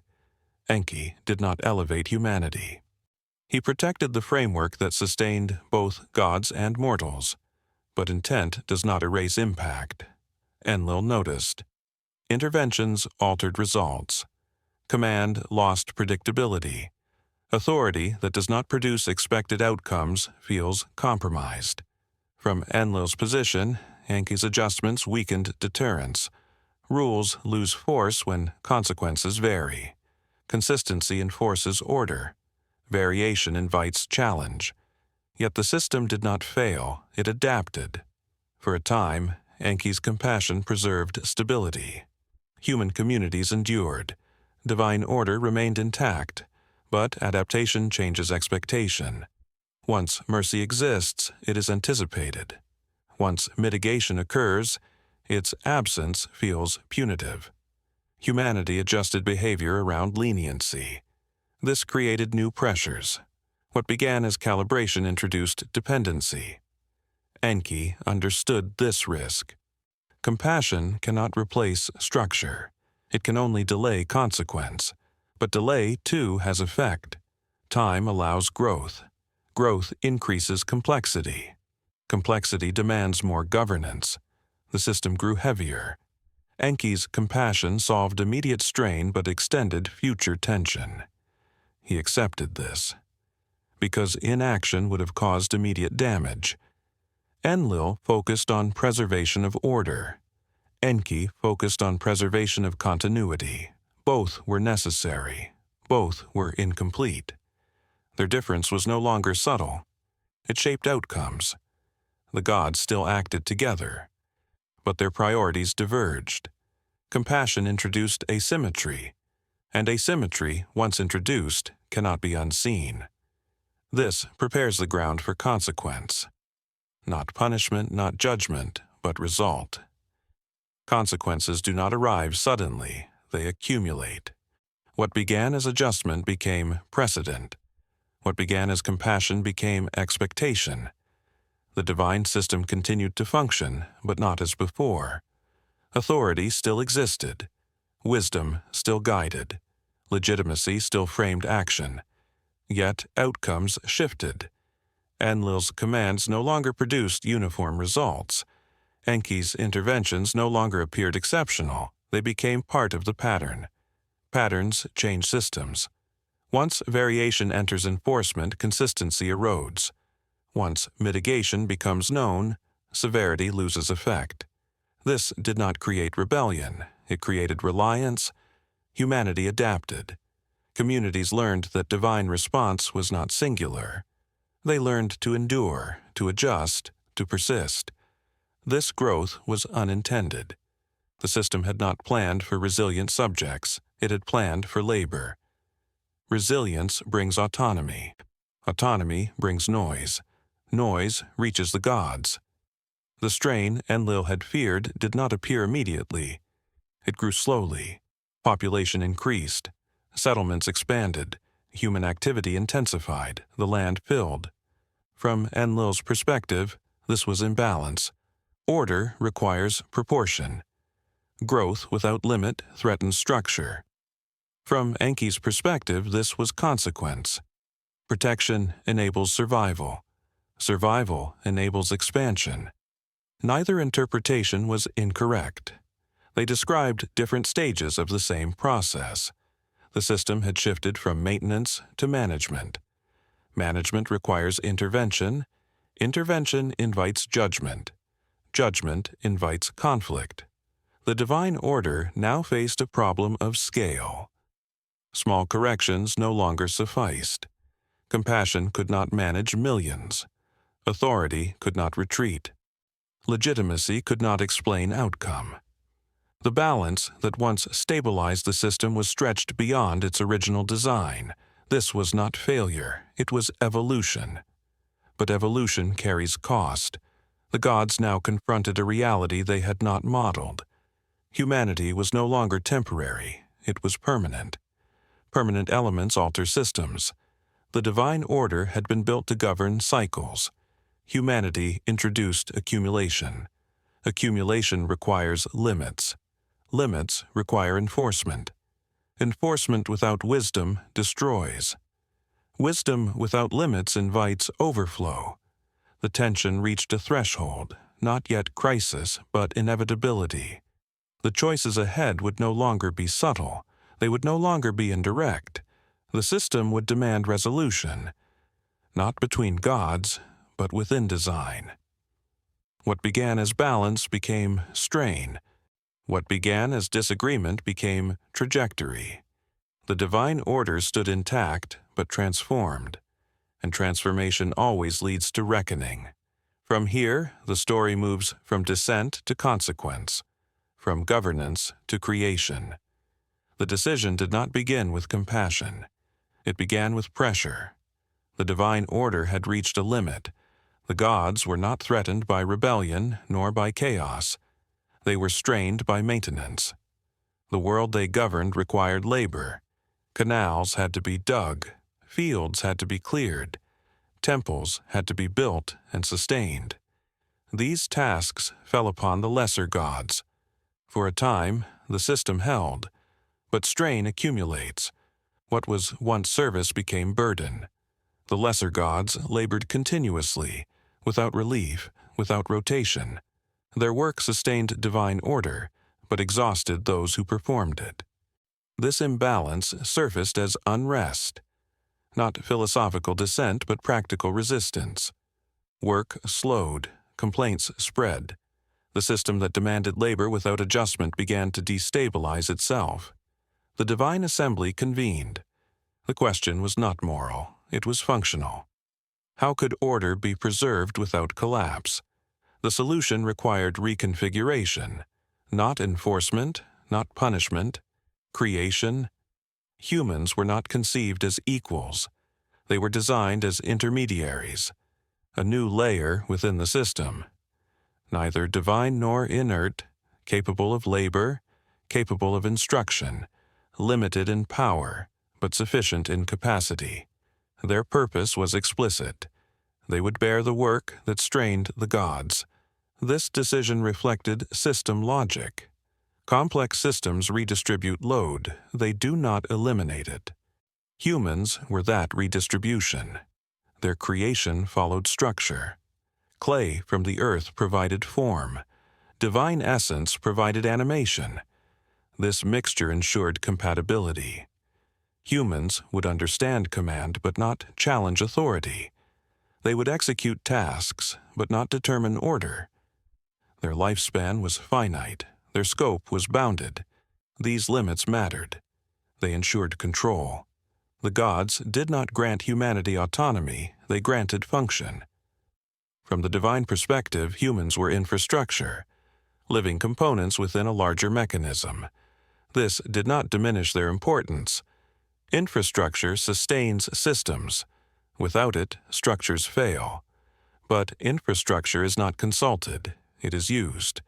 The creation of humans resolved immediate strain. Labor was reassigned.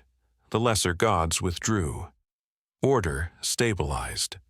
For a time, humanity proved effective. Fields expanded. Cities formed. Production increased. The system regained balance, but every solution introduces new variables. Humans multiplied. They adapted. They learned beyond instruction. What was designed as labor became society. What was intended as maintenance became growth. These outcomes were not anticipated. The gods had solved a problem. They had also introduced complexity. For now, the system absorbed it.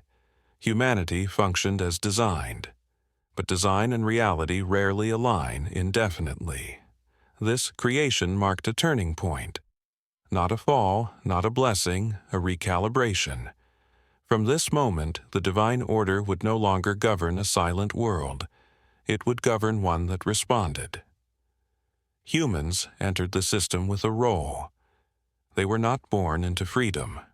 They were assigned function. Their earliest purpose was clear: to work where the gods would not. They carried baskets of earth. They dug canals through heavy soil. They raised walls, temples, and storehouses. These tasks were repetitive, predictable, replaceable. This was intentional. A system functions best when its components behave consistently. Humans were designed for consistency. They followed instruction. They responded to command. They repeated actions without exhaustion. At least at first. The gods withdrew from labor. The burden shifted downward. Order stabilized. From the divine perspective, the solution worked. Humanity filled the gap left by the lesser gods. But labor does not remain static. Work shapes those who perform it. Repetition creates skill. Skill creates efficiency. Efficiency creates surplus. Surplus creates choice. Humans learned not only to obey, but to optimize. They adjusted tools, refined techniques, shared knowledge.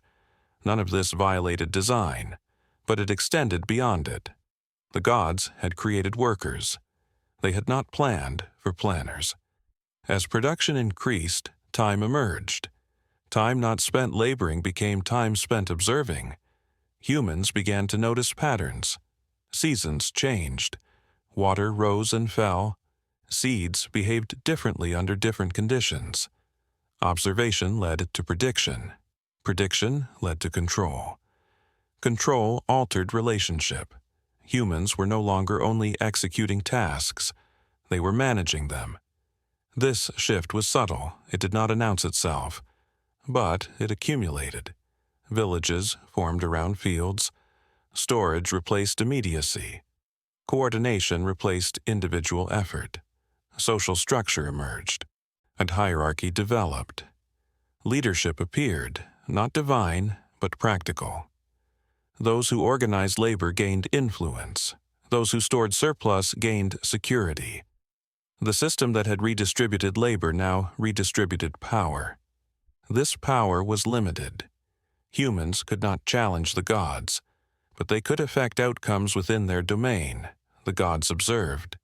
This development was not rebellion, it was adaptation. Humanity was functioning efficiently. Cities grew. Offerings increased. Temples expanded. From the divine perspective, the system continued to succeed. Yet success alters scale. More people required more resources. More resources required more organization. Organization increased complexity. Complexity demands oversight. The divine order now governed a dynamic system. Not static labor, but growing societies. The gods had not created chaos. They had created momentum. Momentum does not stop on command. It carries forward until constrained. For now, constraints were minimal. Humanity remained dependent. Dependent on water. Dependent on fertility. Dependent on divine favor. But dependence does not prevent growth. It only shapes direction. The creation of humans had solved the problem of labor. It had introduced the problem of scale. This problem would not reveal itself immediately, but its presence was already felt. The system had changed again. Not through dissent, not through intention, but through consequence. At first, growth appeared beneficial. More hands meant more work completed. More fields meant more offerings. More cities meant more order. The system expanded smoothly. But expansion changes proportion. Human populations increased faster than the structures meant to contain them. Settlements pressed outward. Fields consumed land. Canals multiplied. What had been coordinated labor became continuous activity. Noise followed. Not merely sound. Presence, movement, demand, persistence. The world was no longer quiet between cycles. For the gods, this was unfamiliar. Divine order had been built to govern rhythms. Seasons, floods, harvests. Humanity introduced continuity. Work did not pause. Cities did not sleep. The system now required constant regulation. This altered divine perception. Humans were no longer temporary instruments. They were permanent occupants. Permanence creates friction. Requests increased. Appeals multiplied. Offerings became expected. Rituals expanded. Human attention toward the gods intensified, not always in devotion, but in necessity. This attention carried weight, it demanded response. The gods observed that intervention, once rare, now influenced many lives at once. A decision affecting one city echoed across regions. A change in water flow reshaped entire populations. Scale magnified consequence.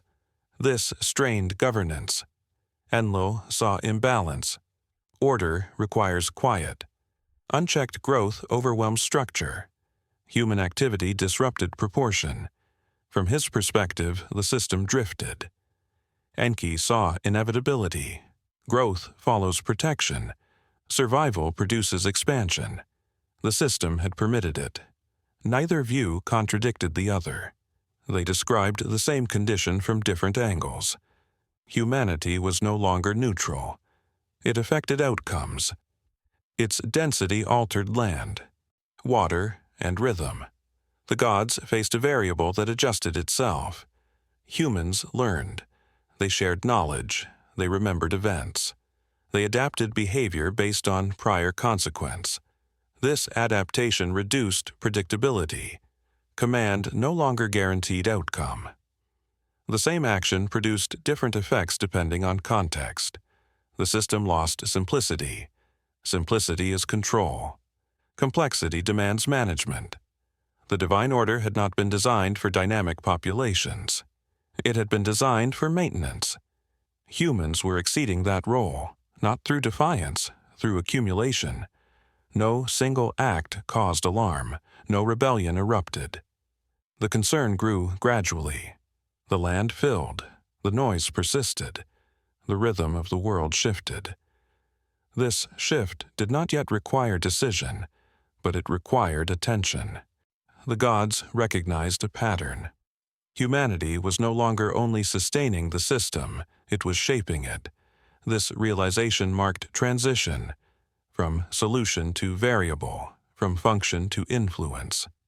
The system had entered a new phase, one where correction could not remain indirect, one where adjustment would require scale. What followed would not be immediate, but direction had changed.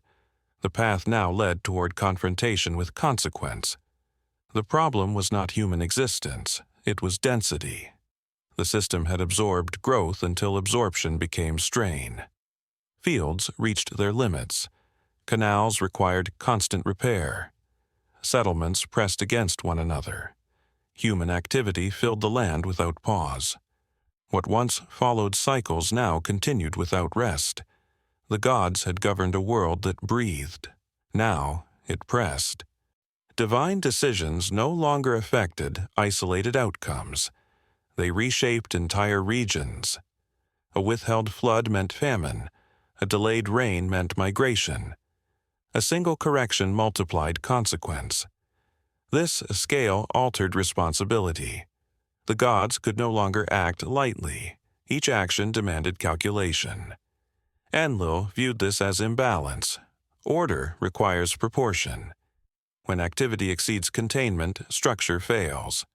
From his perspective, humanity had exceeded its intended role, not in defiance, in magnitude. Enki recognized the mechanism. Protection had enabled survival. Survival had enabled growth. Growth had created pressure. This sequence was logical. But logic does not remove urgency. The system could not expand indefinitely. Limits had to exist. The question was how. Authority could impose restraint.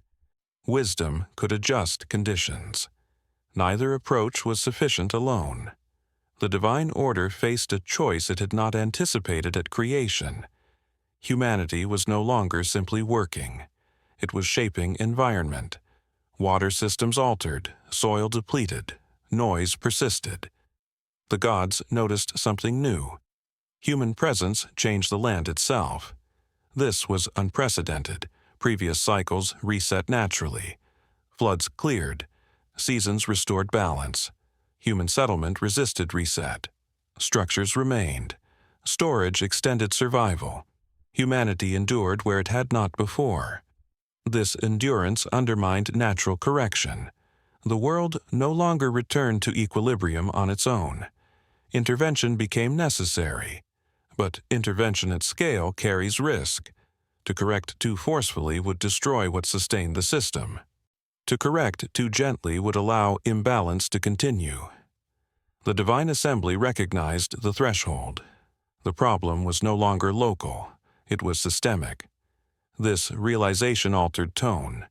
Discussion shifted from maintenance to containment, from adaptation to control. The gods had created a solution. That solution now required regulation. Humanity had become a problem not because of intent, but because of success. The system had worked too well. This recognition did not lead immediately to action. It led to pause. Evaluation. The divine order stood at a crossroads. To allow continuation meant escalation. To intervene meant disruption. Neither path was neutral. The balance that once governed was no longer sufficient. The system demanded decision. From here, the story moves from creation to crisis, and from unintended consequence to deliberate response. The next chapter will not ask how humans were made. It will ask what is to be done with them. The gods did not wake one day and decide humanity was a mistake. The realization emerged gradually. At first, humans had solved a problem. They carried labor. They sustained order. They allowed the divine system to function without strain. But systems are defined not only by intent, but by outcome. Over time, the effects of human existence became impossible to ignore. The land was fuller than before. The rhythms of nature were altered. Silence between cycles disappeared. This was not rebellion, it was presence. Humanity occupied space continuously. Cities did not dissolve after harvest. Populations did not disperse after crisis. They endured. Endurance changes calculation. What once could be corrected through seasonal adjustment now required deliberate intervention.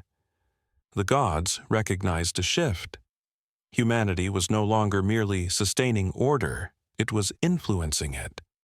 Water systems redirected, forests cleared, soil exhausted and replenished through human action.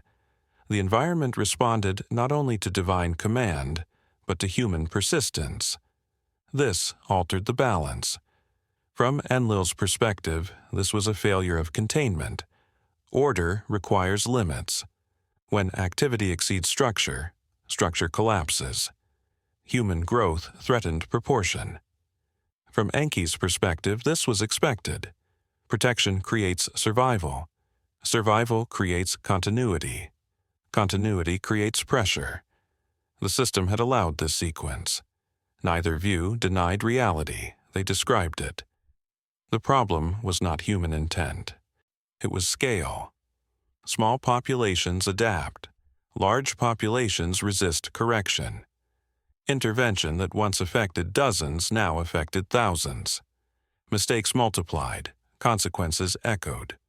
The gods began to consider the cost of inaction. Allowing growth to continue unchecked risked systemic overload, but intervention carried its own risk.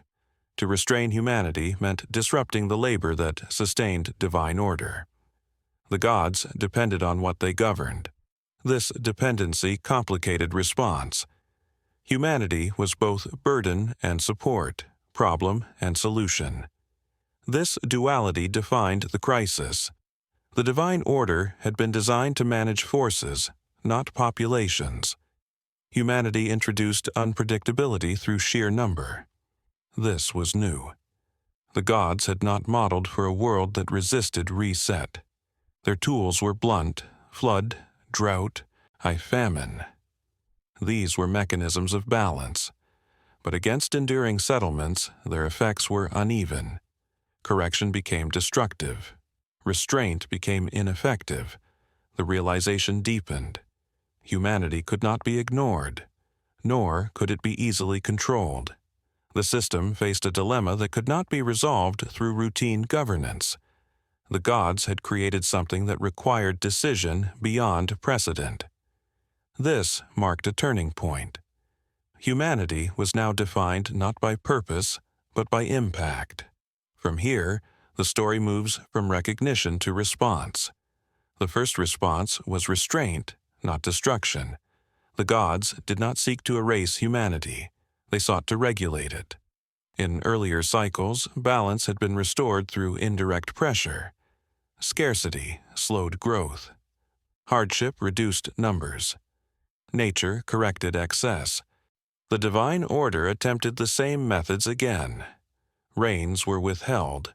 Harvests failed. Disease spread quietly through settlements. These were not acts of punishment. They were mechanisms. Systems apply pressure to restore proportion. At first, the effects were visible. Population slowed. Migration increased. Communities thinned. The land regained space. From a distance, the correction appeared effective. But humanity had changed. They did not dissolve as earlier generations had. They adapted. Storage reduced vulnerability. Trade redistributed scarcity. Social bonds absorbed loss. When crops failed in one region, grain arrived from another. When disease struck, knowledge of survival spread. The system responded unevenly. Pressure that once reset now redirected. This frustrated control. Enlil observed inefficiency. Authority depends on consequence. When pressure fails to produce reduction, it loses function. From his perspective, the measures were insufficient. They prolonged imbalance without resolving it. Enki observed learning. Humans remembered previous crises. They modified behavior. They adjusted settlement patterns. They survived. This survival was not defiance. It was adaptation. The gods faced a new condition. Their indirect tools no longer produced predictable outcomes. Correction became prolonged. Suffering increased without resolution. This was dangerous. Extended hardship destabilizes systems more than sudden shock. The divine order risked erosion through indecision. Attempts at control multiplied. Famine followed famine. Disease followed disease. Each intervention addressed symptoms, not cause. Population declined locally, but recovered globally. Humanity redistributed itself across the land. The world grew quieter in places, louder in others. Balance remained elusive. The gods recognized a limit. Incremental control could no longer scale. What worked for small populations failed for enduring civilizations. The system required clarity. Either humanity would be constrained decisively, or it would continue to expand beyond governance. This realization did not yet produce action. It produced debate. The divine assembly considered options. None were clean. Total restraint would shatter labor. Continued leniency would escalate growth. The gods were entangled in their own creation. Humanity had become integral. Removing it would damage the system. Leaving it unchecked would overwhelm it. The tension deepened, and the measures tried so far had failed not because they were cruel, but because they were insufficient. The gods faced a truth they had not anticipated. Humanity could endure pressure. To restore balance, pressure alone would not suffice. A more decisive response was forming, but it had not yet been chosen. What failed was not force, it was scale. The gods had applied pressure as they always had, but the world had changed. Humanity no longer responded as a temporary presence. It responded as a system. Local reduction no longer solved global growth. Where one region thinned, another expanded. Where famine struck, trade compensated. Where disease spread, knowledge followed. The divine tools had lost precision. This created escalation, not in violence, in urgency. Enlil interpreted the pattern as defiance, not intentional rebellion, but functional resistance. Order requires response. When response no longer produces correction, authority erodes. From his perspective, the system was slipping. If limits could not be enforced indirectly, they would have to be imposed directly. Enki interpreted the pattern as consequence. Protection had enabled survival. Survival had enabled complexity. Complexity now resisted blunt intervention. The system had evolved beyond its original parameters. Both views recognized the same problem. Humanity could not be reduced gradually without destabilizing everything around it. Partial measures prolonged strain. They created suffering without resolution. This was unsustainable. The divine assembly grew tense. Debate sharpened. Not about intent, but about method. The question was no longer whether humanity was a problem. It was.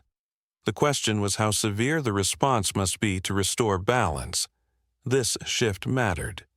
Once discussion centers on severity, outcomes narrow. Moderation becomes delay. Delay becomes risk.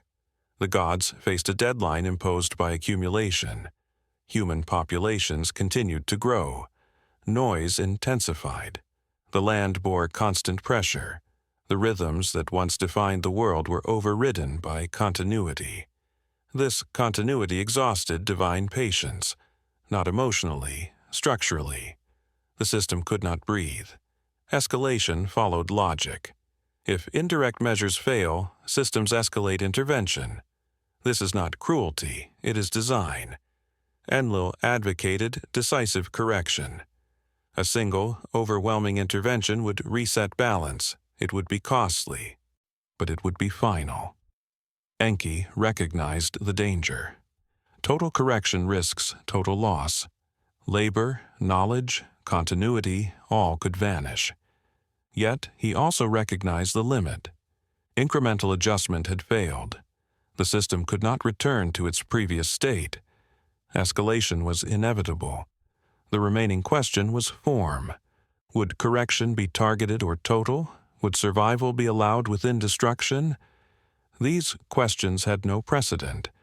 The gods had never faced a creation that reshaped the world itself. Humanity was no longer a component. It was an actor. Actors require governance. Governance requires authority. Authority requires consequence. The escalation phase closed options. What remained was choice. The divine order stood on the edge of decision. Not yet action. Not yet catastrophe. But beyond retreat. The next step would define everything that followed. The problem could no longer be delayed. The divine system had reached the limits of governance. Humanity had become too numerous, too continuous, too embedded in the world to be managed through routine means. This was not failure of intent, it was saturation. Systems operate within thresholds. Beyond them, their original rules no longer apply. The gods now governed a world that resisted adjustment. Authority could command, but compliance no longer guaranteed outcome.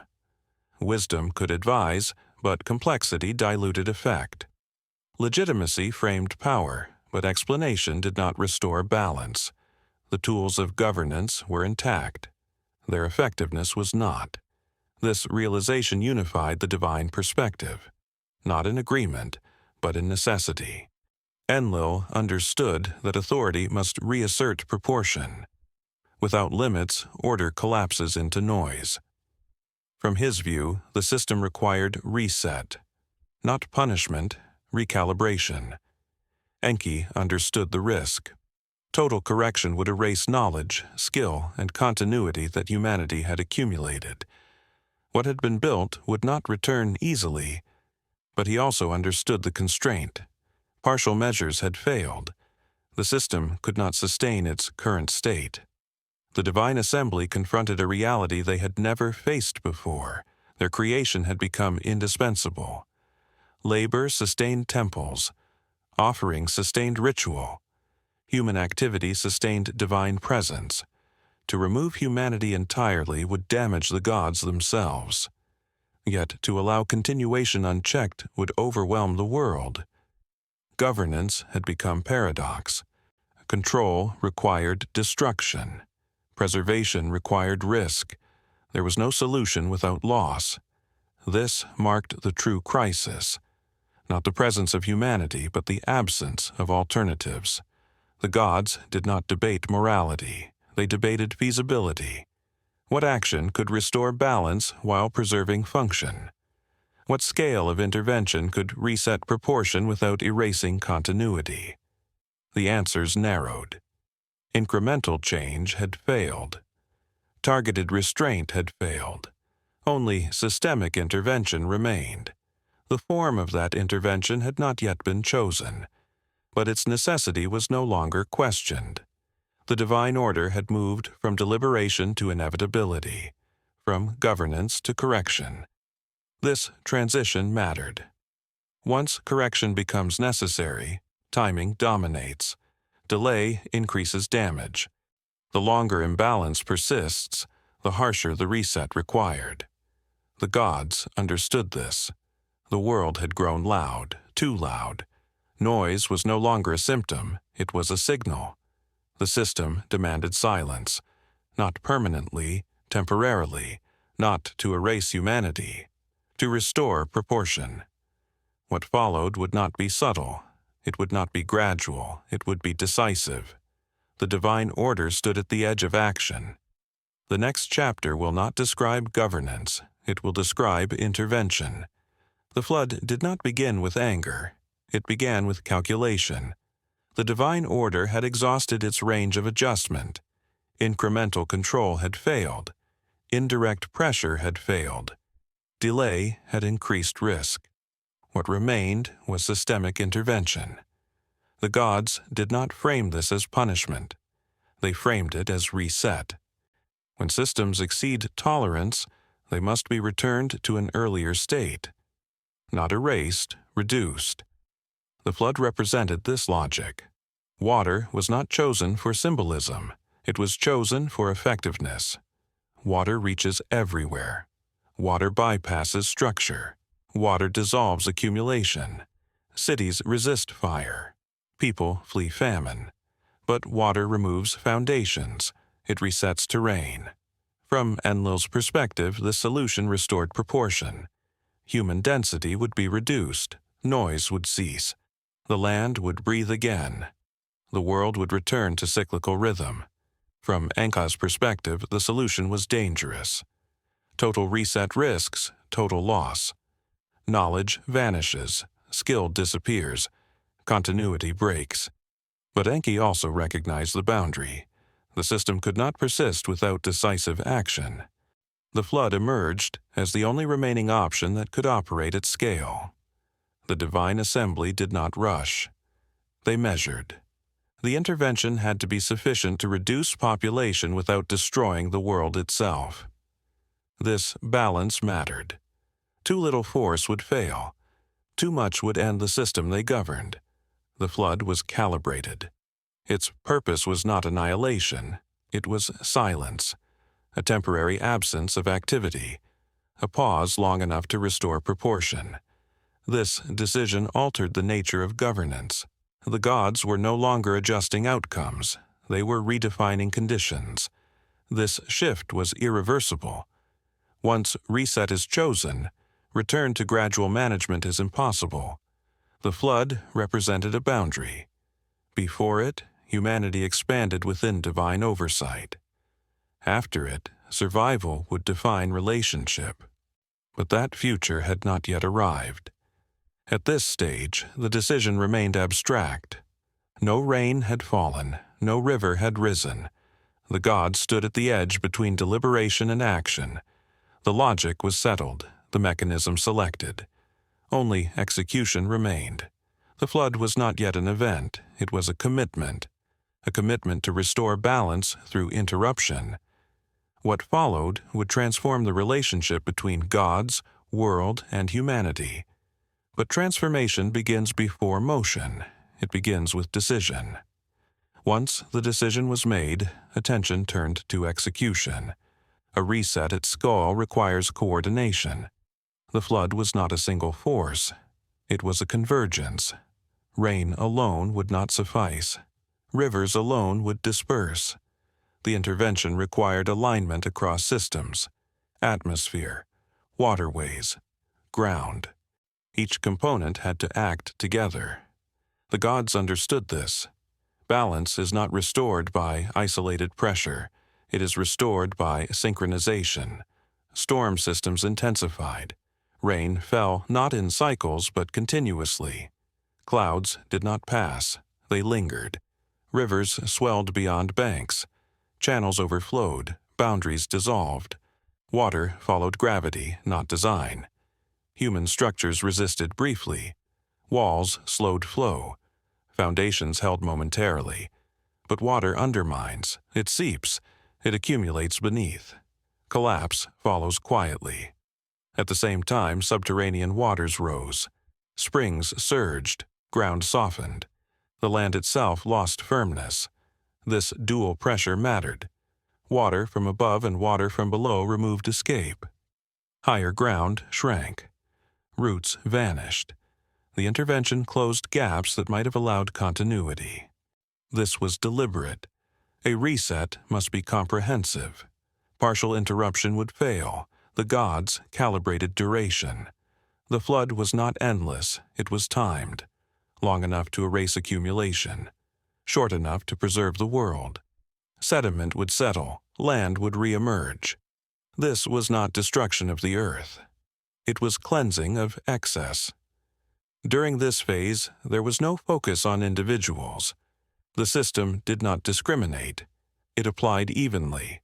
The flood did not target cities because they were immoral. It targeted density because it was unsustainable. Noise ceased as activity ceased. The world returned to a simpler state. Movement slowed, then stopped. From a distance, the reset appeared effective. The land was submerged. Human presence diminished rapidly. The gods observed the process. Not with satisfaction, with assessment. Intervention carries risk.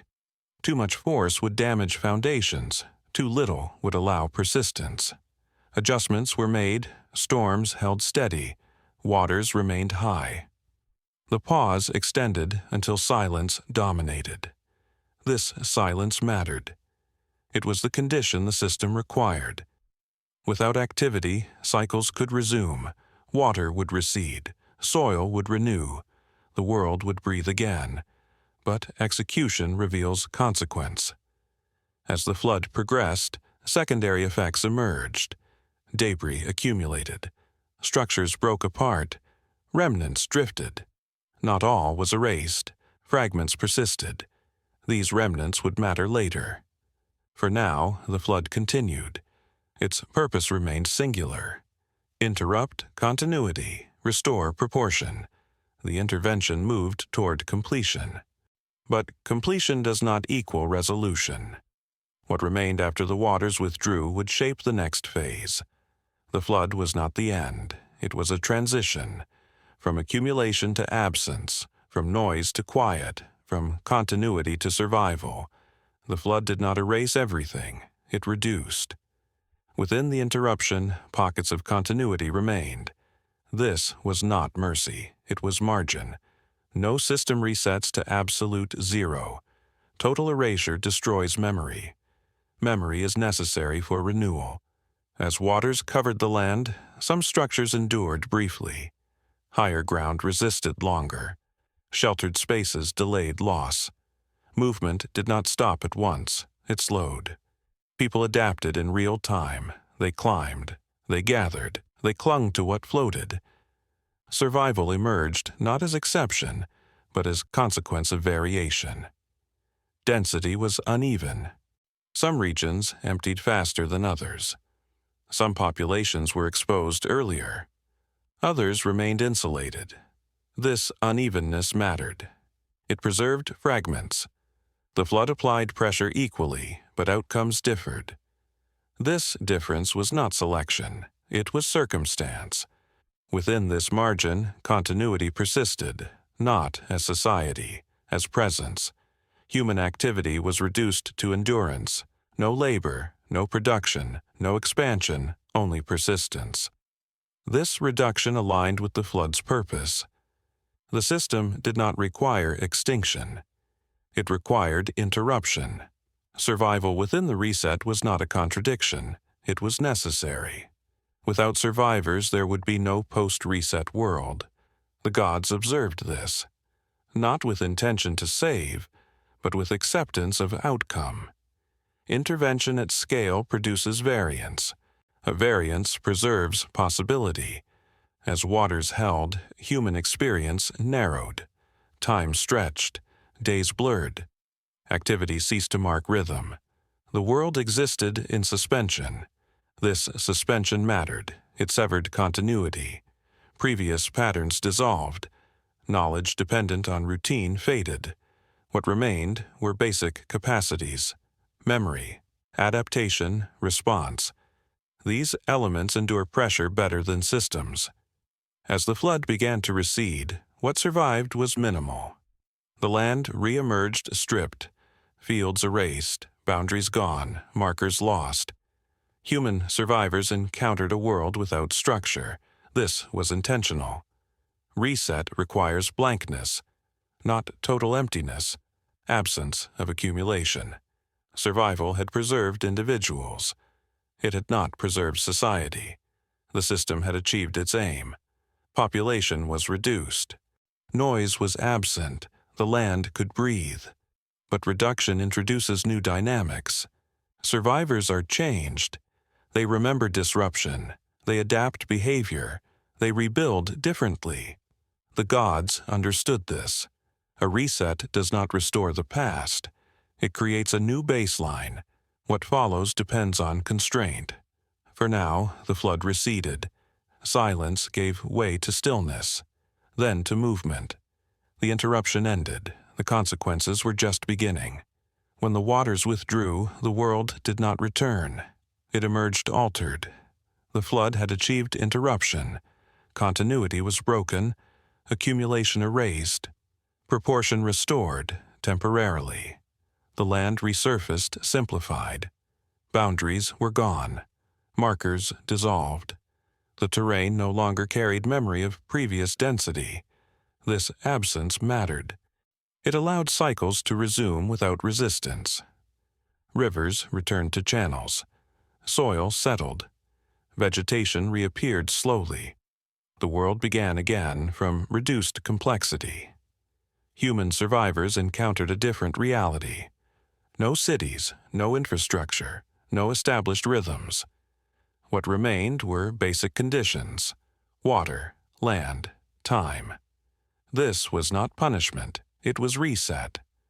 From the divine perspective, the system had regained manageability. Population was limited, activity minimal, noise absent. Governance could resume without escalation. But reset changes behavior. Survivors do not forget interruption. They adapt cautiously. They rebuild with awareness of vulnerability. This awareness mattered. It constrained expansion. For a time, the gods observed the aftermath. Not as judges, but as managers. The intervention had worked. Balance was restored within acceptable range. But restoration is not permanence. It is condition. The system now required safeguards. The flood had demonstrated the cost of unchecked growth. Future governance would need boundaries embedded in structure. Not constant intervention, constraint. This realization marked transition. Before the flood, governance reacted to outcome. After the flood, it would anticipate it. Limits would be set not after imbalance, but before. This shift mattered. The relationship between gods and humanity had changed. Humanity would continue, but under conditions. The flood had established precedent. Intervention at scale was possible, and therefore credible. Credibility alters behavior. Authority now had weight beyond command. Wisdom now had context beyond adjustment. Legitimacy now included consequence. The system had learned, not emotionally, structurally. As cycles resumed, the world entered a new phase, one defined by memory. The flood became reference, a boundary in time. Before it, expansion without restraint. After it, continuation with awareness. This awareness would shape cities, rituals, and governance. But those developments lay ahead. For now, the waters were gone. Silence receded. Life returned carefully. The reset was complete. What followed would not be repetition, it would be reconstruction. From here, the story moves from crisis to aftermath, from intervention to reordering. When the flood ended, the world did not rush forward, it paused. The waters receded slowly, leaving behind a land that felt unfamiliar, not ruined, emptied. What remained was not silence, but space. Space where cities had once stood. Space where paths no longer led anywhere. The land carried fewer marks of human presence. This absence mattered. It changed how the world was perceived. For those who survived, movement slowed. Rebuilding did not begin immediately. People looked outward before acting inward. They watched the sky. They measured seasons. They waited. The flood had introduced memory, not as story but as boundary. Before the flood, growth had felt continuous. After it, continuity felt fragile. This fragility shaped behavior. Settlements formed carefully. Structures remained temporary. Expansion was cautious. The world no longer felt endless. For the gods, this change was visible. The urgency that had defined the crisis was gone. Population was reduced. Activity limited. And the land could sustain rhythm again. Governance no longer required constant correction. The gods did not withdraw, but they became less immediate. Distance returned. Before the flood, divine presence had often followed reaction. Intervention answered accumulation. After the flood, presence became quieter. The gods allowed time to shape outcome. They watched rather than adjusted. This distance altered the relationship. Humanity no longer acted as a constant variable. It existed within constraint. Constraint did not require force. It emerged from experience. The memory of interruption tempered ambition. The flood had not erased knowledge. It had altered confidence. People rebuilt with awareness of limits. This awareness functioned as a boundary, not imposed from above, but carried forward. The world entered a new rhythm. Cycles returned, but they were no longer taken for granted. Planting followed caution. Construction followed observation. Nothing expanded without pause. This slower pace restored proportion, not through intervention, but through restraint. For the divine order, this was stability.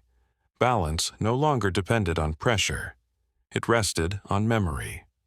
The flood became reference, a line in time that shaped expectation.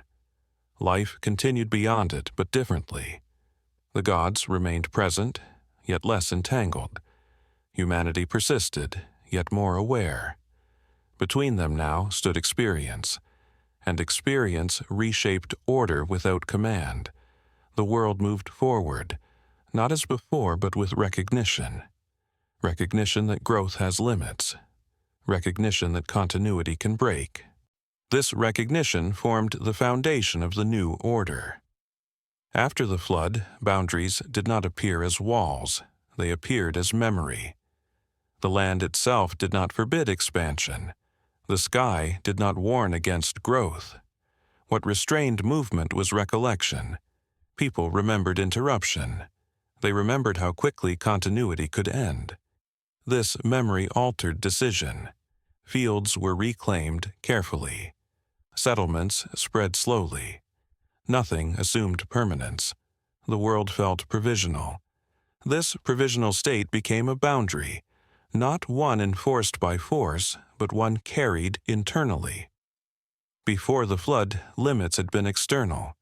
Rivers overflowed, seasons failed. Correction arrived from outside human control. After the flood, limits were anticipated. Action paused before excess. This pause mattered. It introduced distance between intention and execution. Growth was no longer immediate. For the gods, this shift changed governance. They did not need to intervene to maintain proportion. The boundary now existed within human behavior. Memory performed the work that pressure once had. This allowed distance to remain. The gods observed from afar. They were no longer required to respond to every accumulation. Silence became acceptable again. This silence was not absence, it was trust. Trust that memory would restrain action. The relationship between gods and humanity settled into a quieter form. Rituals continued, but with different tone. Offerings were given with awareness of fragility. Requests were framed cautiously. Expectation had softened. The flood had introduced humility without instruction. This humility shaped a structure. Communities organized around survival rather than expansion. Storage emphasized resilience. Architecture favored repair over permanence. The world stabilized through modesty. This modesty was not fear, it was understanding. Understanding that continuity depends on restraint. The flood had demonstrated what happens when accumulation outpaces balance. This lesson did not fade quickly. It embedded itself in practice. As generations passed, the memory transformed. It became story, ritual, boundary. But at this stage, it remained immediate. Survivors lived close to interruption. They did not separate past from present. The land itself felt recently reset. For the divine order, this condition represented success. Balance returned without constant adjustment. The gods no longer needed to correct outcomes. They could allow patterns to unfold. This distance reduced friction. Conflict receded. The urgency that had driven escalation was gone. The world existed within tolerance again. But boundaries that rely on memory change over time. Memory fades. What begins as restraint can soften into habit. Habit can lose awareness. This was not yet happening, but the gods understood the nature of memory. It preserves order only while it is remembered. For now, the boundary held. The new order rested not on force, but on recollection. A fragile foundation, but effective. As time passed, the world did not return to what it had been. It became something quieter. Movement resumed, but without urgency. People traveled again, yet distances felt longer. Not because the land had changed, but because intention had. There was less need to expand quickly. The pace of life slowed into something deliberate. This deliberation reshaped the landscape. Cities rose again, but smaller. Structures were built to endure seasons, not eternity. Stones were placed carefully. Wood was chosen for repair, not monument. The world learned to value continuation over scale. For the gods, this quietness marked a transition. Their presence remained, but it no longer filled every space. Divinity settled into rhythm rather than reaction. The skies remained silent more often. Not distant, just patient. This patience allowed separation. Human affairs unfolded with fewer interruptions. The divine order did not disappear, it loosened its grip. Rituals persisted, but their function changed. They no longer sought immediate correction. They became acts of alignment, ways to remember rather than to demand. The flood lingered not as fear, but as orientation. It pointed backward and forward at once. Backward to what had been lost. Forward to what could be sustained. This dual awareness shaped behavior. Excess felt uncomfortable. Noise carried weight. Crowds felt temporary. Silence gained value. The world had learned to listen to itself. For a time, this listening held. Balance emerged without visible struggle. The gods did not announce approval. They did not need to. The absence of crisis was enough. This was the new order. Not perfect, not permanent, but stable. Its strength lay in restraint. Its weakness lay in time. Because quiet worlds depend on memory. And memory does not remain unchanged. As years passed, stories replaced experience. Children knew the flood through words, not sensation. They inherited caution without understanding its origin. The boundary remained, but it thinned. Still, at this moment in time, the world rested. The earth supported life without strain. The gods observed without urgency. Humanity moved forward with measured steps. Between growth and collapse, a narrow path had formed, and for now, it was followed. After the flood, after memory settled into routine, something subtle began to shift. Not in the land, but in attention. The world functioned, life continued, order held, and yet there was a sense that something had been traded. The noise was gone. The urgency faded, but so did intensity. It is tempting to see this as success. Stability returned. Balance endured. From a distance, it looks like resolution, but from closer view, it feels more like suspension. The gods stepped back, and humanity learned restraint. This worked, but it also narrowed the range of experience. Ambition softened, curiosity slowed. The world became safer and quieter. There is no judgment here, only observation. Order after catastrophe often requires loss. The flood removed excess, but it also removed momentum. What followed was not decay, but moderation. And moderation, while stabilizing, changes how life feels. The new world did not dream as loudly. It remembered. Memory kept it intact, but memory also anchored it. When survival becomes the reference point, imagination tends to negotiate with caution. Perhaps this was necessary. Perhaps any civilization that has witnessed collapse must first learn to stand still. The gods seemed to understand this. They did not push humanity forward. They allowed pause. They allowed silence to do its work. Yet silence is not empty. It shapes thought. It filters desire. It selects what is allowed to grow. In this quieter world, some possibilities never emerged. Not because they were forbidden, but because they felt risky. The flood had taught a lesson, but lessons linger, and sometimes they linger longer than needed. This is not failure, it is a phase. Civilizations do not move in straight lines. They contract, they stabilize, they wait. The post-flood world was a waiting world. Not anxious, not fearful, just cautious. And caution can feel like wisdom until it becomes habit. Still, for a time, this restraint was enough. The earth breathed evenly. The gods remained distant but present. Humanity lived within limits it understood. That understanding held the world together. But understanding built on memory inevitably fades, not suddenly, quietly, and when memory softens, new questions begin to surface. Not yet, but soon. For now, the world rests. After the flood, the world did not reunite, it reorganized. Humanity did not gather again into a single pattern. Instead, it dispersed. Small settlements appeared where the land allowed, near rivers, along trade paths, beside fertile soil. Cities returned gradually, each shaped by its surroundings. They were no longer replicas of a single order. They were variations. This dispersion mattered. Before, authority had felt centralized. The gods loomed large, their influence shared across regions. After the flood, distance reintroduced difference. Each city developed its own rhythm. Each settlement interpreted order through local needs. This was not rebellion, it was adaptation.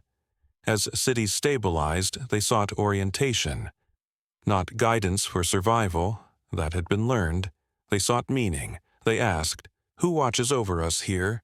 The gods answered without gathering. They did not return as a single presence. They arrived as patrons, a god for a city, a presence tied to place. This relationship changed devotion. Worship became local. Rituals reflected terrain, climate, trade. The divine was no longer abstract. It lived in the city's center. Temples rose not as universal monuments, but as local anchors. They organized calendars. They regulated markets. They framed law. The city and its god grew together. This pairing created stability, not through dominance, but through familiarity. The god did not hover above the world. It resided within it. This intimacy reduced distance. It also reduced scale. The divine order fragmented, not in conflict but in focus.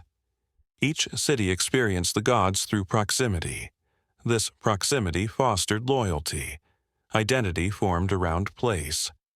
People spoke of themselves as belonging somewhere. Their god belonged with them. Memory of the flood still lingered, but it no longer defined everything. Life required structure. Cities provided it. The gods adapted. They accepted residents. They allowed their authority to be contextual. This was not loss of power. It was redistribution. Order spread across geography instead of concentrating above it. The world grew organized again, not as one system, but as many. Each city balanced human needs with divine presence. This arrangement worked, for a time, but fragmentation carries consequence. When gods belong to places, places begin to compare, and comparison introduces tension. Not yet, but the conditions were forming. As cities settled, their gods settled with them. Divine presence became routine. It no longer appeared only in moments of crisis. It shaped daily life. Markets opened under divine protection. Contracts were sworn before temple steps. Time itself was measured by ritual. This closeness changed how people understood the gods. They were no longer distant authorities. They became administrators, overseers of harvests, witnesses of oaths, keepers of balance. The temple stood at the center of the city, not elevated beyond reach, but accessible. Priests did not speak of cosmic order. They spoke of seasons, weights, boundaries. Divinity became practical. This practicality built trust. People knew where to go when disputes arose. They knew which god presided over which concern. Justice gained location. Law became visible. The gods no longer governed everything. They governed something. This narrowing of scope made authority effective. Cities flourished under this arrangement. Trade expanded. Crafts specialized. Knowledge accumulated. Each city refined its identity, and each god mirrored that refinement. A river city honored water. A trade hub favored wisdom. A border town respected strength. The gods adapted to context. Their attributes sharpened. They did not lose complexity. They focused it. This focus deepened loyalty. Citizens spoke of their god as protector, judge, witness. Devotion became reciprocal. The god guarded the city. The city sustained the god. Offerings increased not from fear, but from continuity. This exchange stabilized life. But familiarity reshapes reverence. When gods become present, they become predictable. Predictability reduces distance. Distance had once protected authority. Now, authority lived nearby. It listened to petitions. It responded to cycles. This responsiveness was useful. It was also limiting. The divine voice became contextual. It spoke from within walls, not across horizons. Each city understood its god clearly, but understood little of others. The shared divine memory began to fragment, not erased, localized. Stories varied, rituals diverged, interpretations differed. The gods themselves did not resist this change. They accepted residence. They accepted specialization. Order was maintained, but unity thinned. The world grew organized and divided at the same time. For now, this division caused no rupture. It provided stability. But it also created difference, and difference, over time, seeks definition. As cities grew more distinct, so did their sense of belonging. People no longer spoke only of humanity. They spoke of here, of this city, this river, this wall. Belonging became specific. And with specificity came clarity. Life felt grounded. Identity was no longer abstract, it had location. From the inside, this felt like stability. From the outside, it looked like narrowing. Each city knew its god well. Its rituals were familiar. Its festivals predictable. Its boundaries understood. This familiarity created confidence, but it also shaped perception. What lay beyond the city felt less relevant, not hostile, just distant. The gods reflected this change. As patrons, they became voices of place. They spoke for the city, not the world. They protected borders, not horizons. This made them effective. It also made them partial. I find this moment quietly important. Not dramatic, not catastrophic, but decisive. It is here that order becomes comfortable, and comfort can quietly limit imagination. When meaning is fully supplied by place, the need to look outward diminishes. Curiosity yields to loyalty. Exploration yields to maintenance. This is not failure, it is a trade. Cities need coherence to survive. Patron gods provided that coherence. They aligned belief with geography. They made order tangible. But tangibility always has edges. What lies beyond the edge is harder to imagine. The shared memory of the flood still existed, but it no longer unified experience. Each city remembered differently. Each god framed the past through local survival. Over time, this shaped values. Justice became contextual, truth became situated, order became plural. Again, this worked. The world was stable, but it was no longer whole. From my perspective, this feels like the quiet beginning of comparison. Not conflict, yet, but differentiation. When identities solidify, they eventually notice each other. And noticing leads to measurement. Whose city prospers more?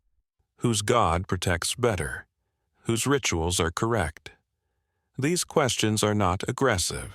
They are natural. They arise when belonging becomes strong. At this stage, nothing breaks, but something shifts. The gods, once shared references, become representatives. They stand for something. And representation invites alignment. Alignment invites distinction. Distinction invites tension, not immediately, but eventually. For now, cities continue to grow. People live full lives within known boundaries. Their gods remain close, responsive, present. Order holds, but it holds locally. And local order, over time, changes how the world understands itself. As cities matured, their differences became clearer. Each settlement had order. Each god maintained balance. From within, this felt complete. But the world was no longer experienced from one center. It was experienced from many. Trade routes connected cities, but belief did not travel as easily. Merchants crossed borders. Caravans exchanged goods, but gods remained at home. Each city trusted its own order. Each measured success locally. This created a world that functioned smoothly in fragments. Peace did not require unity. It required predictability, and predictability existed within city walls. The gods did not resist this arrangement. They governed what they knew, they guarded what they inhabited. Their authority was clear but limited. This limitation was acceptable. until cities began to overlap. As trade expanded, cities encountered one another more frequently, borders touched, interests intersected, resources were compared. At first, this caused negotiation. Treaties were sworn, oaths exchanged. Each god was invoked as witness. But when agreements failed, each city appealed to its own protector. And here, indifference became visible, not as chaos, but as incompatibility. What one god permitted, another forbade. What one city considered just, another questioned. There was no shared authority to resolve these differences, only parallel orders. This did not immediately lead to conflict, but it introduced uncertainty. Which god's order should prevail when cities competed? Which tradition carried weight beyond its walls? The world required a broader frame, not because local order failed, but because local order multiplied. As cities grew stronger, so did their need for recognition beyond themselves. They sought legitimacy that extended outward. This desire did not originate from ambition alone. It arose from interaction. A world of many centers eventually demands coordination. The gods sensed this. Their patron roles remained intact, but the limits of those roles became apparent. Local presence could not adjudicate global consequence. The stage was set not for collapse, but for consolidation. Not through force, at first, but through narrative. Through the idea that one city's god might speak for more than one place. This idea had not yet taken form, but the conditions were present. Many cities, many gods, many orders, one world, and a growing need to explain why some orders expand while others remain contained. Among the many cities that emerged, one began to change more quickly than the others. Babylon. At first, it was not exceptional. It sat along the Euphrates, benefiting from trade routes that connected north and south. Merchants passed through, goods accumulated, people stayed. What distinguished Babylon was not ambition, but position. It absorbed movement. Over time, this movement required coordination. Trade demanded consistency. Law required clarity. Authority needed visibility. Babylon responded by organizing. Its institutions grew dense. Administration expanded. Record-keeping increased. The city learned how to manage scale. With this growth came pressure. Babylon interacted with many cities. Each carried its own god. Each claimed its own order. Negotiation became complex. Agreements multiplied. Disputes followed. Local patron gods could no longer resolve intercity consequence. Babylon required a different frame. Not a rejection of the old gods, but an integration. Marduk emerged within this context. He was not introduced as a conqueror. He was framed as capable. Capable of coordination. Capable of judgment. Capable of synthesis. His authority did not deny the existence of other gods. It reorganized them. This mattered. Babylon did not claim that others were wrong. It claimed that someone must decide. Marduk became that figure. He was presented as a god who understood complexity, one who could listen to many claims and issue resolution. This portrayal aligned with Babylon's needs. As the city grew, so did the narrative around its god. Marduk's identity expanded alongside administrative function. He became lawgiver, mediator, architect of order, not through force, yet through recognition. Other cities acknowledged Babylon because interaction required it. Trade required trust. Trust required standard. Standard required authority.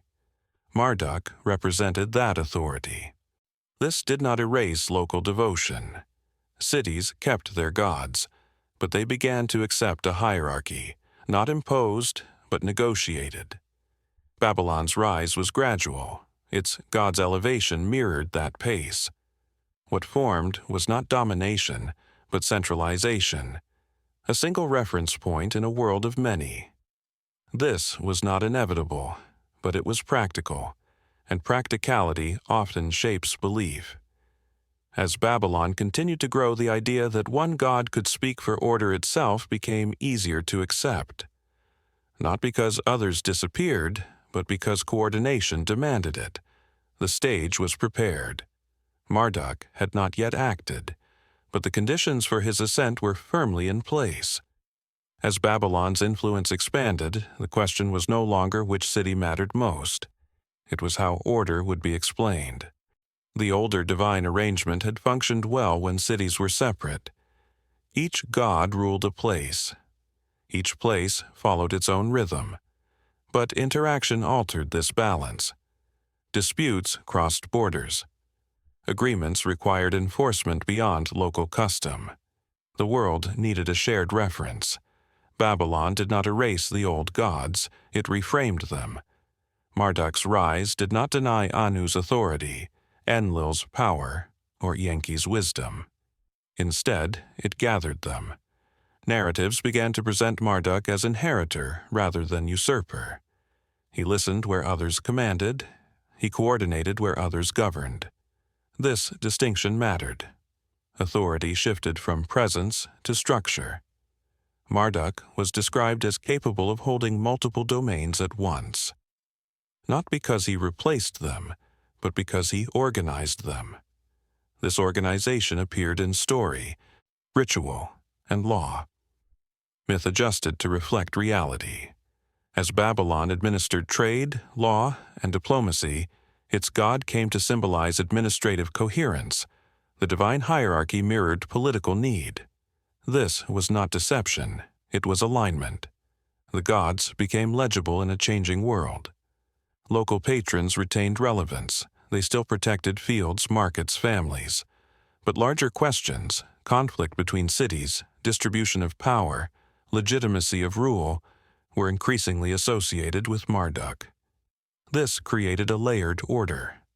Local gods governed place. Marduk governed relationship. The world did not collapse into monotheism. It reorganized around coordination. Rituals reflected this shift. Cities acknowledged Marduk without abandoning their patrons. Prayers included hierarchy. Offerings recognized scale. This arrangement stabilized interaction, not permanently, but effectively. The divine order became more abstract, less tied to soil, more tied to structure. This abstraction allowed reach. Marduk could speak beyond Babylon, not because others worshipped him exclusively, but because they recognized his function. Function became the basis of authority. This was new. Earlier, gods embodied forces. Marduk embodied order itself. Not nature, but arrangement. This distinction made his role expandable. As Babylon's influence widened, so did the acceptance of Marduk's position. Not through fear, through usefulness. People accepted what worked. And what worked was coordination. The divine hierarchy had shifted again. Not through catastrophe, through consolidation. As Marduk's position solidified, the world around him changed. Coordination began to replace negotiation. What had once required constant discussion now followed precedent. Law traveled farther. Standards spread. Babylon's influence extended not through sudden conquest, but through accumulation.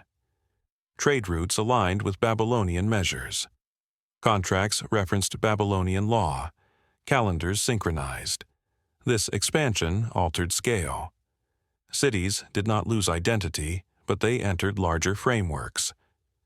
Local decisions now carried wider consequence. To manage this, authority needed clarity. Marduk's role adapted. He was no longer only mediator, he became guarantor. His name appeared at the opening of legal codes. His authority framed justice beyond the city. This was not symbolic alone. It structured expectation.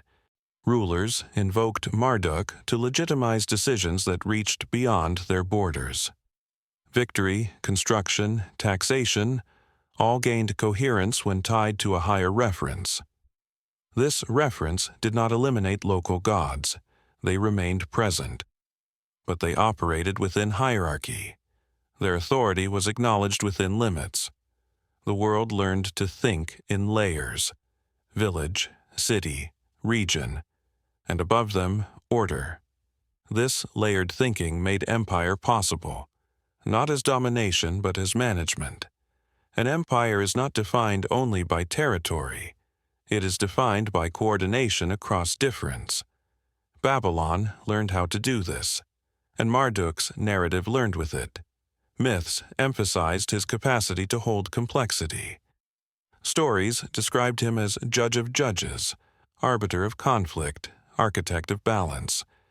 These were not poetic flourishes. They mirrored administrative reality. As Babylon governed more people, its god represented governance itself. The divine order became a reflection of empire, not as propaganda, but as explanation. People accepted hierarchy because it organized uncertainty. The alternative was fragmentation, and fragmentation had already been lived. The memory of divided orders made coordination attractive. This did not produce peace everywhere, but it reduced unpredictability. Empire did not end conflict. It reclassified it. Disputes became legal questions. Rebellions became violations of order. Justice shifted from local custom to standardized principle. This shift carried weight. It stabilized large populations. It also narrowed interpretation. What was once contextual became uniform, but uniformity allowed scale, and scale demanded authority. Marduk's position made that authority intelligible. The gods had once ruled places. Now, one god ruled relationships between places. This was the transformation. Not sudden, not absolute, but effective. The divine hierarchy had reached imperial form. There is a moment in every large system when coordination stops being a solution and becomes a condition. Marduk's rise marks that moment. What began as a practical response to fragmentation gradually hardened into structure. Order proved useful, and usefulness justified expansion. From my perspective, this is where something essential shifts, not suddenly, quietly. The divine hierarchy had once explained the world. Now it began to organize it. That difference matters.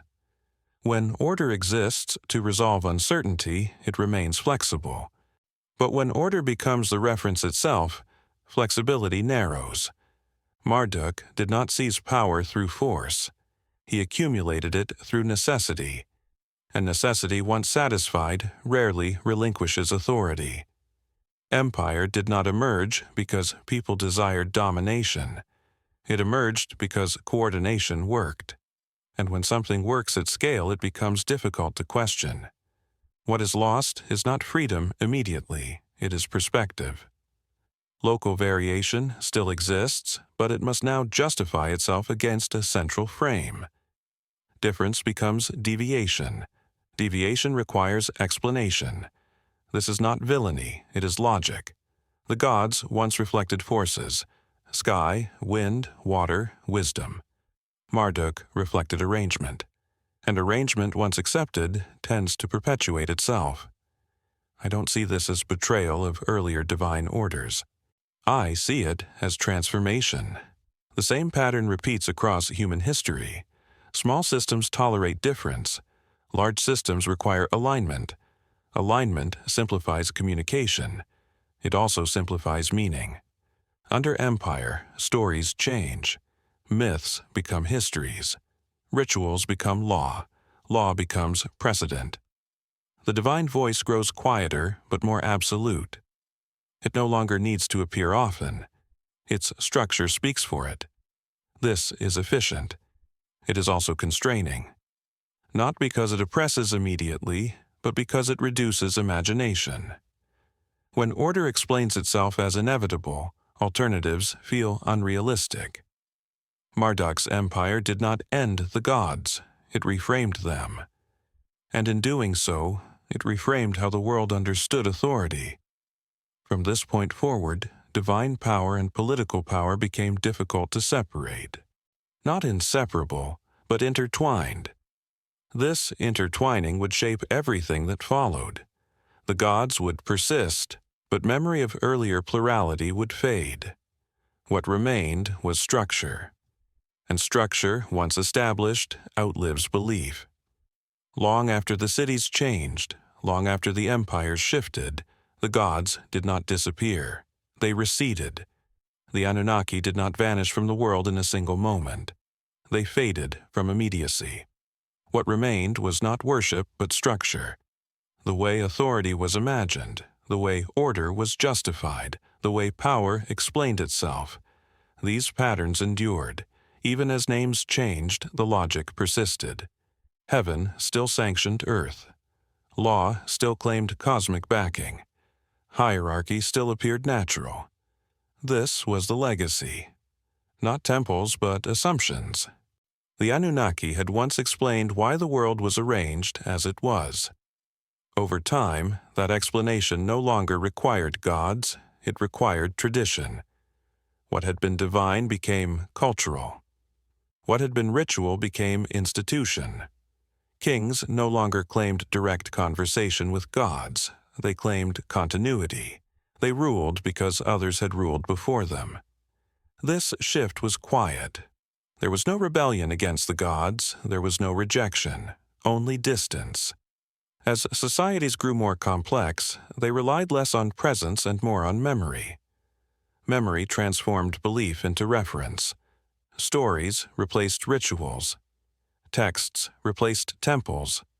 The Anunnaki lived on as narrative, as metaphor, as origin. They became the background architecture of thought. Even when new religions emerged, they inherited these frameworks. A single, supreme authority, delegated power, law as moral order. These ideas did not originate suddenly, they accumulated, layer by layer. The Anunnaki were among the earliest architects of that accumulation. They provided language for understanding control, obedience, and legitimacy. When the gods became distant, the world did not become chaotic. It became organized differently. Human systems absorbed divine roles. Bureaucracy replaced ritual. Law replaced decree. Institutions replaced presence. The gods were no longer needed to appear. Their work continued through structure. This is not loss, it is transformation. The Anunnaki did not fail. They succeeded so completely that they became invisible.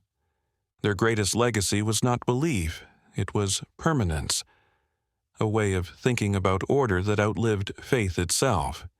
And so, when the gods became memory, the world continued to move within the paths they had helped lay down. In the modern world, the Anunnaki returned, not as gods, but as questions. They reappeared in books, in documentaries, in late-night conversations about origins and purpose. But this return was different. It did not come from memory. It came from distance. Separated from their historical context, the Anunnaki were no longer a way of understanding order. They became a puzzle, a mystery to solve. Modern interpretations often ask what the Anunnaki really were. Aliens, visitors, engineers. These explanations feel compelling because they speak the language of our time. Technology, intervention, design. They translate ancient authority into modern imagery, but in doing so, they miss something quieter. The Anunnaki were never meant to explain technology. They explained legitimacy. They were not answers to how things were built. They were answers to why things were obeyed. When ancient texts describe gods descending from heaven, they are not reporting events. They are describing structure. They are explaining why power felt external, why law felt unquestionable, why hierarchy felt inevitable. Modern readings often strip away this function. They search for literal meaning where symbolic meaning was doing the work. This does not make modern curiosity wrong. It makes it different. We live in a world that no longer accepts authority without mechanism. We ask how before we ask why. Ancient societies asked the opposite. The Anunnaki made sense in a world where explanation was moral and cosmic, not technical. When we treat them as misunderstood astronauts, we flatten their role. We turn social architecture into science fiction. In doing so, we lose sight of what these myths were actually doing. They were teaching people how to live within order, how to accept limits, how to understand power without resisting it constantly. Modern interpretations often project our discomfort with authority back onto the past. They imagine ancient people as confused observers of advanced beings. But ancient societies were not naive. They were intentional. They used gods to stabilize worlds that were fragile. The Anunnaki were tools of coherence, not deception, not fantasy, structure. When we misread them, we are not uncovering secrets. We are revealing ourselves, our anxieties, our skepticism, our need for external explanation. The Anunnaki endure not because they were mysterious, but because they were effective. They still ask the same question today, not where did we come from, but how do we justify the order we live in? In the end, the Anunnaki did not leave the world. The world moved past them, not by rejection, but by absorption. Their names faded, but their shapes remained. Authority no longer wore divine faces, but it still descended from somewhere above. Law no longer spoke with a god's voice, but it still claimed inevitability. Order no longer required ritual, but it still asked for obedience. This is how gods become memory, not erased, embedded. The Anunnaki were once explanations for a fragile world. They made uncertainty livable. They gave structure to chaos and meaning to hierarchy. Over time, their work was completed. Not finished, internalized. What had once been divine became normal. What had once required belief became habit. This transformation did not happen quickly. It unfolded across generations. Each step felt natural. Each layer felt reasonable, until the gods were no longer needed to appear at all. They had become background. When we look back now, we often search for something lost. Some secret, some forgotten truth. But perhaps what endures is not hidden knowledge, but familiar patterns. The Anunnaki are not distant ancestors waiting to be rediscovered. They are reminders. Reminders of how humans build meaning when the world feels too large, too uncertain, too unstable to face alone. We still do this. We create structures. We grant them authority. We trust them to hold complexity for us. And when they work well enough, we stop noticing them. That is their success. The gods did not die. They dissolved into systems, institutions, assumptions. They became invisible by becoming effective. And perhaps this is the quiet lesson they leave behind. Not that belief is false, not that power is evil, but that every order begins as an explanation and ends as an environment. We live inside meanings others once had to imagine. As this story fades, nothing needs to be resolved. No warning needs to be given. Only awareness remains. The awareness that what feels permanent was once created. And what we create today may one day become the unseen background of someone else's world. The Anunnaki became memory. And memory, even when silent, still shapes the ground we walk on. If you're still awake, thank you for staying here. If you've already drifted, this is simply a quiet ending. These stories don't ask to be remembered. They only ask to be heard once, and then released. If you'd like more calm history like this, you can follow the channel and return whenever you need. For now, let the story rest. Good night.